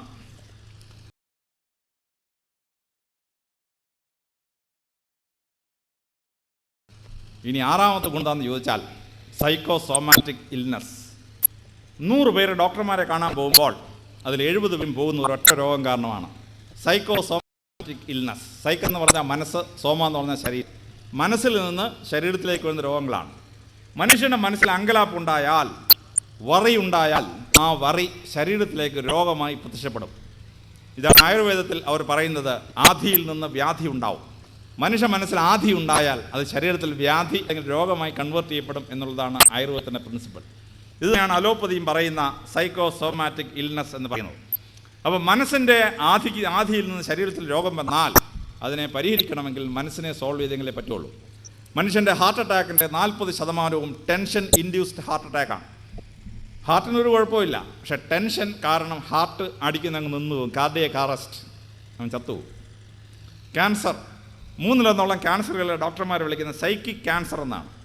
മനുഷ്യ മനസ്സിലെ പ്രശ്നം കാരണം ക്യാൻസർ ഉണ്ടാകുന്നു, സൈക്കിക് ക്യാൻസർ. ഏർലി ഡയബറ്റീസ്, ഡയസപ്പാൻ കഴിച്ചാലൊന്ന് മയങ്ങം, 2 മണിക്കൂർ മയക്കം കഴിഞ്ഞ് ഉണരുമ്പോൾ പഴയ മനപ്രയാസം അതുപോലെ കാണും. കഞ്ചാവ് അടിച്ചാൽ ഒന്ന് കിറുങ്ങി നടക്കും, കിറുക്കം കഴിഞ്ഞ് എഴുന്നേൽക്കുമ്പോൾ പഴയ മനപ്രയാസം അതുപോലെ കാണും. ചിലർ ഷാപ്പിൽ ചെല്ലും, ഷാപ്പിൽ ചെന്ന് കുടിച്ച് കഴിയുമ്പോൾ കുറച്ച് സമയത്തേക്ക് ഇതൊക്കെ അങ്ങ് മറന്നു പോകും. അത് കഴിയുമ്പോൾ കാണാൻ ഡബിൾ, കാരണം മനപ്രയാസം ഓടിച്ചിട്ടുണ്ട്, പോക്കറ്റിൽ പൈസയും പോയി, അപ്പം മനപ്രയാസം കൂടും, ആകെ ബഹളം. എന്നാൽ മനുഷ്യ മനസ്സിനെ ശാന്തമാക്കാൻ ഭൂമിയിൽ ഒരൊറ്റ മരുന്നേ ഉള്ളൂ, അത് പ്രാർത്ഥനയാണ്. പ്രാർത്ഥിക്കുന്ന മനുഷ്യൻ ശരിക്ക് പ്രാർത്ഥിച്ചാൽ അവൻ്റെ ശരീരത്തിൽ നിന്ന് സൈക്കോസോമാറ്റിക് ഇൽനെസ് അങ്ങ് പോകും. കോട്ടയിലെ ദാനകേന്ദ്രത്തിൽ ചെന്ന് 5000 പേര് ഒരുമിച്ച് കൈകൊട്ടി അങ്ങോട്ട് പ്രാർത്ഥിക്കുകയാണ്. ആ പ്രാർത്ഥനയ്ക്കിടയ്ക്ക് നമ്മുടെ കാർഡിയോളജിക്കൽ പ്രോബ്ലം സൈക്കിക് ആണെങ്കിൽ ആ പ്രാർത്ഥനയുടെ അന്തരീക്ഷത്തിൽ അവൻ്റെ ഹാർട്ട് സുഖമാവും. ഒരാളുടെ ക്യാൻസർ സൈക്കിക് ക്യാൻസർ ആണെങ്കിൽ കോട്ടയിലെ ദാനകേന്ദ്രത്തിൽ ചെന്ന് 5000 പേര് കൈകൊട്ടി ദൈവത്തിന് മുമ്പാകെ പ്രാർത്ഥിച്ച് കഴിയുമ്പോൾ ആ സൈക്കിക് കോസ് റിലീവ് ആവുമ്പോൾ ക്യാൻസർ ഓട്ടോ റിലാപ്സ് തന്നെത്താൻ ഇല്ലാതാവും, ഡയബറ്റീസ് സുഖമാവും, പൈൽസ് ഇല്ലാതാവും. കാരണം സൈക്കോളജിക്കൽ കോസ് കൊണ്ടാണ് ഈ രോഗം ഉണ്ടാകുന്നതെങ്കിൽ സൈക്കോളജിക്കൽ കോസിനെ പ്രാർത്ഥന കൊണ്ട് മാറ്റിയാൽ ഫിസിയോളജിക്കൽ ഡിസീസ് പോയി കിട്ടും. അതുകൊണ്ട് 100-70 പേരും ഡോക്ടർമാരുടെ അടുത്ത് പോകുന്നത് ഒഴിവാക്കാൻ ഏറ്റവും നല്ല മരുന്ന് പ്രാർത്ഥന എന്ന് പറയുന്നതാണ്. ഇനി 7ാമതായി പ്രാർത്ഥനയിൽ കിട്ടുന്ന ഗുണം ശരീരത്തിനുണ്ടാകുന്ന ഗിൽറ്റ് ഫീലിങ്ങിൽ നിന്നുണ്ടാകുന്ന രോഗങ്ങളിൽ നിന്നുള്ള മോചനമാണ്. സിഗ്മണ്ട് ഫ്രോയിഡ് എന്ന വിശ്വപ്രസിദ്ധനായ മനഃശാസ്ത്രജ്ഞനുണ്ടായിരുന്നു. അദ്ദേഹം പറഞ്ഞു, പാപഭീതി അല്ലെങ്കിൽ ഗിൽറ്റ് ഫീലിംഗ് മനുഷ്യ ശരീരത്തിലെ ഒരുപറ്റം രോഗങ്ങളുടെ കോസാണ് എന്നാണ്. ഈ പാപഭീതിയിൽ നിന്ന് താനൊരു തെറ്റ് ചെയ്തുവെന്നും ആ തെറ്റ് ക്ഷമിക്കപ്പെട്ടിട്ടില്ല എന്നൊരു മനുഷ്യന് തോന്നിയാൽ അവൻ്റെ ശരീരത്തിൽ അത് തളർവാദം ഉൾപ്പെടെ രോഗങ്ങളായി പ്രത്യക്ഷപ്പെടും. കാലുകൊണ്ട് തെറ്റ് ചെയ്യുന്നവൻ്റെ കാല് തളരും, കൈ കൊണ്ട് തെറ്റ് ചെയ്യുന്നവൻ്റെ കൈ തളർന്നു പോകും. ലൈംഗികമായി തെറ്റ് ചെയ്യുന്നവൻ ഇമ്പോർട്ടൻ്റായി മാറും. അവനെ ആ രോഗത്തിൽ നിന്ന് രക്ഷപ്പെടുത്താൻ ഒരു മാർഗ്ഗമേ ഉള്ളൂ, ഭൂമിയിൽ ഒരു മരുന്നിനും കഴിയില്ല. അവൻ്റെ മനസ്സിനെ ആ പാവഭീതിയിൽ നിന്ന് മാറ്റുക മാത്രമേ മാർഗമുള്ളൂ. ഇതാണ് യേശു ക്രിസ്തു ഒരിക്കൽ ചെയ്യുന്നത്. തളർവാദിയായ രോഗിയെ ക്രിസ്തുവിൻ്റെ അടുത്ത് കൊണ്ടുവന്നു. ക്രാന്തദശയായ ക്രിസ്തുവിന് മനസ്സിലായി അവൻ്റെ തളർവാദം അവൻ്റെ പാവഭീതിയിൽ നിന്നുണ്ടായിട്ടുള്ളതാണ്. കർത്താവിനോട് പറഞ്ഞു, നിൻ്റെ പാവങ്ങൾ നിന്നോട് മോഹിച്ചിരിക്കുന്നു. യഹൂദന്മാർ വിളിച്ച്, ഇവനാരാ പാവം മോചിക്കാൻ, ദൈവത്തിൻ്റെ പാവം മോചിക്കാൻ പറ്റുമോ? കർത്താവ് പറഞ്ഞു, ഇവൻ്റെ പാവം മോചിച്ചെന്ന് പറയുന്നതാണോ ശരി, എളുപ്പം? അതോ ഇവന് രോഗം സൂപ്പെട്ടോ, നീ കിടക്കെടുത്തിന് പോടാന്ന് പറഞ്ഞു. അവൻ കിടക്കെടുത്തുണ്ടെങ്കിൽ പോയി. കാരണം അവൻ്റെ പാവഭീതിയിൽ നിന്നാണ് അവനെ തളർവാദം പിടിപെട്ടത്. ആ പാവഭീതിയിൽ നിന്ന് അവനെ മോചിപ്പിച്ചപ്പോൾ അവൻ്റെ ശരീരം ഓട്ടോമാറ്റിക്കലി തളർവാദത്തിൽ നിന്ന് പുറത്തു വന്നു എന്നുള്ളതാണ്. എല്ലാ മതങ്ങൾക്കും പാവമോചനത്തിന് മാർഗമുണ്ട്. ഹിന്ദുക്കൾക്ക് കാശിയിൽ പോയി കുളിക്കണം. കാശിയിൽ പോയി കുളിച്ചാൽ പാവം മോചിക്കുമെന്ന് ഹൈന്ദവ സഹോദരൻ വിശ്വസിക്കുന്നു. ആ വിശ്വാസത്തോടെ ഈ ഗംഗാനദിയിൽ മുങ്ങിയാൽ ശരീരത്തിൽ അഴുക്ക് മാത്രമല്ല പാപവും പോകും എന്നുള്ള കാര്യത്തിന് എനിക്ക് യാതൊരു സംശയമില്ല. മുസ്ലിങ്ങൾക്ക് ഹജ്ജിന് പോയി ഇബിലീസിനെ കല്ലെറിയണം. ഇബിലീസ് എന്ന് പറഞ്ഞാൽ വേദോസ്തത്തിൽ പറയുന്ന ബീൽസബബ്, അതിനെയാണ് യഹൂദന്മാർ മുസ്ലിങ്ങൾ ഇബിലീസ് എന്ന് പറയുന്നത്. ക്രിസ്ത്യാനികൾക്ക് 7 കൂദാശകൾ സ്ഥാപിച്ചപ്പോൾ 2 കൂദാശകൾ പാപമോചനത്തിനുള്ള കൂദാശകൾ, ജന്മഭാവത്തെ മോചിപ്പിക്കാനുള്ള മമ്പദീസയും കർമ്മഭാവത്തെ മോചിപ്പിക്കാനുള്ള കുമ്പസാരവും. തോമസ് യൂങ് എന്ന വിശ്വപ്രസിദ്ധനായ മനഃശാസ്ത്രജ്ഞൻ പറയുന്നു, ക്രിസ്ത്യാനികളുടെ വിശുദ്ധ കുമ്പസാരത്തേക്കാൾ ഇത്ര എഫക്റ്റീവായൊരു മരുന്ന് ലോകത്തിൽ കണ്ടുപിടിച്ചിട്ടുണ്ടോ എന്ന് സംശയം എന്നാണ്. അപ്പോൾ പ്രാർത്ഥനയുടെ ഭാഗമായി രോഗങ്ങൾ, പാപങ്ങൾ ക്ഷമിക്കപ്പെട്ടു എന്ന് ഒരു വിശ്വാസിയെ വിശ്വസിപ്പിക്കുമ്പോൾ, അത് ഏത് മതമായിക്കോട്ടെ വിശ്വസിപ്പിച്ചാൽ പാപഭീതിയിൽ നിന്നുണ്ടാകുന്ന അവൻ്റെ രോഗം അതോടെ സുഖപ്പെടും എന്നുള്ളതാണ് പ്രാർത്ഥിക്കുന്ന മനുഷ്യന് കിട്ടുന്ന ഏഴാമത്തെ ഗുണം. എട്ടാമത്തെ ഗുണം എന്ന് ചോദിച്ചാൽ, മനുഷ്യൻ്റെ പാപഭീതി ചിലപ്പോൾ അവനെ ഭ്രാന്തിലേക്ക് നയിക്കും. സൈക്കോളജിക്കൽ ഡിസ്റ്റർബൻസ് ഉണ്ടാക്കും. അപ്പോൾ ഈ സൈക്കോളജിക്കൽ കോസിൽ നിന്ന് ഒരു മനുഷ്യന് ഭ്രാന്തുണ്ടാവാം. അങ്ങനെ ഒരു ഭ്രാന്ത് ഉണ്ടായാൽ അത് പരിഹരിക്കാനുള്ള മാർഗം അവൻ്റെ പാവഭീതിയിൽ നിന്ന് രക്ഷിക്കുക എന്നുള്ളതാണ്. ഞാൻ കണ്ണൂർ SP ആയിരുന്നപ്പോൾ റോഡിൽ കൂടെ സുമുഖനായ ഒരു ചെറുപ്പക്കാരൻ ഇങ്ങനെ പോകും. പാമ്പ് കുട്ടി എന്ന് പറഞ്ഞിങ്ങനെ പോകും. ഞാൻ ഡ്രൈവറോട് ചോദിച്ചു, ഇവൻ ആരുടെ എന്ന് ചോദിച്ചു. അവൻ ഡ്രൈവർ പറഞ്ഞു, സാറിന് അറിഞ്ഞോട്ടെ സാറേ, ഈ ഹൈസ്കൂളിലെ ടീച്ചറായിരുന്നു. ഈ ടീച്ചറിന് വളരെ ഇഷ്ടപ്പെട്ട ഒരു കുട്ടി ഉണ്ടായിരുന്നു. കുട്ടി ഒരിക്കൽ എന്തോ തെറ്റ് ചെയ്തു. കുട്ടിയെ പാഠപുസ്തകങ്ങളിൽ നോട്ട്ബുക്ക് വെക്കുന്നതിന് മുറിയുണ്ട് സാറേ, അവിടെ അടച്ചു പൂട്ടി. കുട്ടി പറഞ്ഞു, സാറേ ഇതിനകത്തൊരു പാമ്പുണ്ട് സാറേ, തുറക്കെന്ന് പറഞ്ഞു. നീ പോടാ, എന്നെ പറ്റിക്കാണെന്ന് സാറ് തുറന്നില്ല. കുറച്ച് കഴിഞ്ഞ് ശബ്ദം കേൾക്കുന്നില്ല. സാറ് ചെന്ന് കതവ് തുറന്ന് നോക്കിയപ്പോൾ കുട്ടി മരിച്ചു കിടക്കുന്നു. പാമ്പിങ്ങനെ പത്തി ഉടർത്തി കുട്ടിയുടെ മണ്ടയ്ക്ക് നിൽക്കുകയാണ്. തൻ്റെ ഒരു തെറ്റ് കാരണം തൻ്റെ ഇഷ്ടശിഷ്യൻ മരിച്ചുപോയി, പാമ്പ് കടിച്ച് മരിച്ചുപോയി എന്ന് മനസ്സിലാക്കി ആ നിമിഷം ആ ഹൈസ്കൂൾ ടീച്ചർ ഭ്രാന്തനായി മാറി. കണ്ണൂരിലെ തെരുവീഥികളിലൂടെ ഹൈസ്കൂൾ ടീച്ചർ അതിനുശേഷം പാമ്പ് കുട്ടി ഇങ്ങനെ നടക്കുകയാണ്. കാരണം തൻ്റെ തെറ്റ് കാരണം ഒരു കുട്ടി മരിച്ചുവെന്നും അത് ക്ഷമിക്കപ്പെടാത്തതാണെന്നും കുട്ടിക്ക് എപ്പോൾ തോന്നിയോ, ആ ആളിന് എപ്പോൾ തോന്നിയോ, ആ സമയത്ത് അത് ഭ്രാന്തായി പ്രത്യക്ഷപ്പെടും. ഈ ഭ്രാന്തിൽ നിന്ന് അയാളെ മോചിപ്പിക്കാൻ ഒരു മാർഗ്ഗമേ ഉള്ളൂ. ആ പാപം ക്ഷമിക്കപ്പെട്ടുവെന്ന് ആ മനുഷ്യനെ ആ സൈക്കോളജിക്കൽ ഡിസ്റ്റർബ്ഡായ സ്റ്റേജിലെങ്കിലും വിശ്വസിപ്പിക്കാൻ കഴിഞ്ഞാൽ ആ സൈക്കിക് കോസിൽ നിന്ന് അയാൾ പുറത്തു വരുന്നതാണ്. പ്രാർത്ഥനയുടെ എട്ടാമത്തെ ഗുണം ഇങ്ങനെ പാവഭീതിയിൽ നിന്നുണ്ടാകുന്ന മാനസിക വിഭ്രാന്തിയിൽ നിന്ന് ഉള്ള മോചനം ആണ്. പ്രാർത്ഥനയുടെ 8 ഗുണങ്ങളെപ്പറ്റി നമ്മൾ മുമ്പ് സംസാരിച്ചു. 9ാമത്തെ വലിയ ഗുണം പ്രാർത്ഥിക്കുന്ന മനുഷ്യന് നല്ല സ്വഭാവം ഉണ്ടാവുന്നു എന്നുള്ളതാണ്. എന്തുകൊണ്ടാണ് ഈ പ്രാർത്ഥിക്കുന്ന മനുഷ്യന് നല്ല സ്വഭാവം ഉണ്ടാവുന്നത്? സാധാരണ നമ്മൾ പറയുന്നു, 2 പേർ പരീക്ഷ എഴുതി 2 പേർക്കും ഫസ്റ്റ് ക്ലാസ് കിട്ടി. നിരീശ്വര വിശ്വാസി പറയും, എൻ്റെ ബുദ്ധിശക്തി കൊണ്ട് ഞാൻ പഠിച്ചു, എനിക്ക് ഫസ്റ്റ് ക്ലാസ് കിട്ടി. അവൻ സ്വന്തം കഴിവിൽ അഹങ്കരിക്കുന്നവനായി മാറും. അഹങ്കാരം ആപത്താണ്. Pride goes before a fall എന്ന് ഇംഗ്ലീഷ് ഭാഷയിൽ പറയും. മലയാളത്തിൽ പറയും, അഹങ്കാരികൾ അഹങ്കരിച്ചാൽ അധപ്പതിക്കും എന്ന് മലയാള ഭാഷയിൽ പഴമൊഴി പറയും. വേദപുസ്തകത്തിൽ അഹങ്കാരികളെ യഹോവ എതിർക്കും എന്നാണ്. ദൈവം നേരിട്ട് എതിർക്കുന്ന ഒരു വർഗം അഹങ്കാരികളാണ്. എന്നാൽ പ്രാർത്ഥിക്കുന്ന മനുഷ്യൻ പരീക്ഷയ്ക്ക് മുമ്പ് പോയി പ്രാർത്ഥിക്കും. പരീക്ഷ കഴിഞ്ഞ് റിസൾട്ട് വരുമ്പോൾ അവൻ ഒറ്റ ഓട്ടമാണ് പള്ളിയിലോട്ട്. കർത്താവേ, നീ എന്നെ സഹായിച്ചു, എനിക്ക് ഫസ്റ്റ് ക്ലാസ് കിട്ടി. അവൻ സ്വന്തം കഴിവിൽ ഒരിക്കലും അഹങ്കരിക്കില്ല. കാരണം ദൈവം തന്നതാണ് ഇത് എന്നവൻ വിശ്വസിക്കും. അപ്പോൾ ദൈവത്തിൻ്റെ ദാനമാണ് ഇതെല്ലാം എന്ന് വിശ്വസിക്കുന്ന വ്യക്തി സ്വന്തം സക്സസ്സിൽ തന്നെ അവൻ വിനയമുള്ളവനായി മാറും എന്നുള്ളതാണ്. വിനയം മനുഷ്യർക്കും ദൈവത്തിനും ഇഷ്ടപ്പെട്ട ഒരു വികാരം ആണ്. മലയാളത്തിൽ കവി പാടുന്നു, താണ നിലത്തെ നീരോടു അവിടെ ദൈവം തുണ ചെയ്യൂ എന്നാണ്. താണ നിലത്തോട്ട് വെള്ളം ഒഴുകുന്നത് പോലെ വിനയമുള്ളവനിലേക്ക് ദൈവത്തിൻ്റെ കരുണ എത്തിച്ചേരും എന്നാണ് മലയാളത്തിൽ കവി പാടിയ വലിയ സത്യം. അപ്പോൾ പ്രാർത്ഥിക്കുന്ന മനുഷ്യൻ വിനയമുള്ളവനായിരിക്കും. പ്രാർത്ഥിക്കാത്ത നിരീശ്വര വിശ്വാസി അഹങ്കാരിയായിരിക്കും. അഹങ്കാരത്തേക്കാൾ വളരെ നല്ലതാണ് വിനയം എന്ന ഗുണം. പ്രാർത്ഥിക്കുന്ന മനുഷ്യൻ എപ്പോഴും ദൈവം അവൻ്റെ മുമ്പിലുണ്ട് എന്ന തോന്നലുണ്ട്. മുസ്ലിങ്ങളുടെ പ്രവാചകനെ അറബി ദേശം മുഴുവൻ അറിയപ്പെട്ടിരുന്നു, അൽ അമീൻ എന്നറിയപ്പെട്ടിരുന്നു. അൽ അമീൻ എന്ന് പറഞ്ഞാൽ വിശ്വസ്തൻ എന്നർത്ഥം. ഈശ്വരവിശ്വാസി എപ്പോഴും വിശ്വസ്തനായിരിക്കും. പൊട്ടനെ ചെട്ടി ചതിച്ചാൽ ചെട്ടിയെ ദൈവം ചതിക്കും എന്ന് ഈശ്വരവിശ്വാസിയായ ചെട്ടിക്കറിയാം. അതുകൊണ്ട് കച്ചവടക്കാരൻ ഒരിക്കലും പറ്റിക്കുകയില്ല. എന്നാൽ ചോദിക്കാനും പറയാനും ദൈവമില്ല എന്നൊരാൾക്ക് തോന്നിയാൽ അവനെ ഈ ലോകത്തിൽ ആർക്കും നിയന്ത്രിക്കാൻ പറ്റിയില്ല. അപ്പോൾ ഈശ്വരവിശ്വാസി വിശ്വസ്തനായിരിക്കും, നല്ല മനുഷ്യരെ സഹായിക്കുന്നവരായിരിക്കും. ഈശ്വരവിശ്വാസിക്ക് നല്ല സ്വഭാവം ഉണ്ടാവുന്ന ഈശ്വരവിശ്വാസികൾ മാത്രം പറയുന്നൊരു ക്ലെയിം അല്ല. ലോകത്തിലെ നിരീശ്വര വിശ്വാസിയായ ഒരു ഫിലോസഫർ ഉണ്ടായിരുന്നു, വോൾട്ടയർ. ആ വോൾട്ടയറിൻ്റെ പ്രസിദ്ധമായൊരു വാചകമുണ്ട്, even if there is no God let us invent one so that my wife will be chaste towards me and my servant will not cheat me. വോൾട്ടയർക്ക് ദൈവത്തെ വേണ്ട, പക്ഷേ വോൾട്ടയറിൻ്റെ ഭാര്യയ്ക്കും വേലക്കാരന് ഈശ്വര വിശ്വാസം വേണമെന്ന് വോൾട്ടയറിന് വലിയ നിർബന്ധം. കാരണം വോൾട്ടയർ തന്നെ പറയുന്നു, ദൈവമില്ലെങ്കിൽ പോലും ഒരു ദൈവത്തെ സൃഷ്ടിച്ച് കസേര വെച്ചേക്കണം. ഭാര്യ ഈശ്വര വിശ്വാസിയാണെങ്കിൽ അവൾ പതിവ്രതയായിരിക്കും. അവൾ പരപുരുഷ സംഗമത്തിന് പോവില്ല. പരപുരുഷ സംഗമത്തിന് പോകുന്നത് തെറ്റാണ് എന്ന് അവളുടെ മനസാക്ഷി അവൾ ദൈവമോട് തോന്നിക്കൊടുക്കുന്നത് കൊണ്ട് അവൾ പതിവ്രതയായിരിക്കും. വേലക്കാരൻ ഈശ്വരവിശ്വാസിയാണെങ്കിൽ 50 രൂപയും കൊണ്ടുപോയി 40 രൂപയുടെ സാധനവും 50 രൂപയുടെ ബില്ലും കൊണ്ട് അവൻ ഒരിക്കലും തിരിച്ചു വരികയില്ല. അപ്പോൾ ഈശ്വരവിശ്വാസി ആയിരിക്കണം ഭാര്യയും വേലക്കാരനും എന്ന് വോൾട്ടയറിന് വലിയ നിർബന്ധം. വോൾട്ടർക്ക് ദൈവത്തെ വേണ്ട, പക്ഷേ ഭാര്യയും വേലക്കാരനും ഈശ്വരവിശ്വാസി ആവണമെന്ന് വലിയ നിർബന്ധം. കാരണം ഈശ്വരവിശ്വാസി ആണെങ്കിൽ ഭാര്യയും വേലക്കാരനും നല്ലവരായിരിക്കുമെന്ന് വോൾട്ടയറിന് അറിയാമായിരുന്നു. ബെർട്രൻഡ് റസ്സൽ നിരീശ്വരവിശ്വാസിയായിരുന്നു. Why I am not a Christian, ഞാൻ എന്തുകൊണ്ട് ക്രിസ്ത്യാനി അല്ല എന്ന് പുസ്തകം എഴുതിയ ആളാണ് ഈ ബെർട്രൻഡ് റസ്സൽ. പക്ഷേ മരിക്കുന്നതിന് മുമ്പ് അവസാനം ബെർട്രൻഡ് റസ്സൽ ഒരു പുസ്തകം എഴുതി, ഗേറ്റ്സ് ഓഫ് വിസ്ഡം. ആ ഗേറ്റ്സ് ഓഫ് വിസ്ഡം എന്ന പുസ്തകത്തിൽ ബെർട്രൻഡ് റസ്സൽ പറയുന്നു, what the world needs now I am ashamed to say is nothing but Christian charity. ലോകത്തിന് ഏറ്റവും ആവശ്യമുള്ള എന്താണെന്ന് നിങ്ങൾ ചോദിച്ചാൽ ഒരൊറ്റ ഉത്തരവേ ഉള്ളൂ, എനിക്ക് പറയാൻ നാണക്കേടുണ്ട്. I am ashamed to say എന്ന അയാൾ അഡ്ജക്റ്റീവ് ആഡ് ചെയ്യുന്നുണ്ട്. കാരണം why I am not a Christian എന്ന് പുസ്തകം എഴുതിയ ആളാണ്. അതുകൊണ്ടാണ് അയാൾ പറയുന്നത് എനിക്ക് പറയാൻ നാണക്കേടാണ്. ഇന്ന് ലോകത്തിന് ഏറ്റവും ആവശ്യമുള്ളത് ക്രിസ്ത്യൻ ചാരിറ്റി.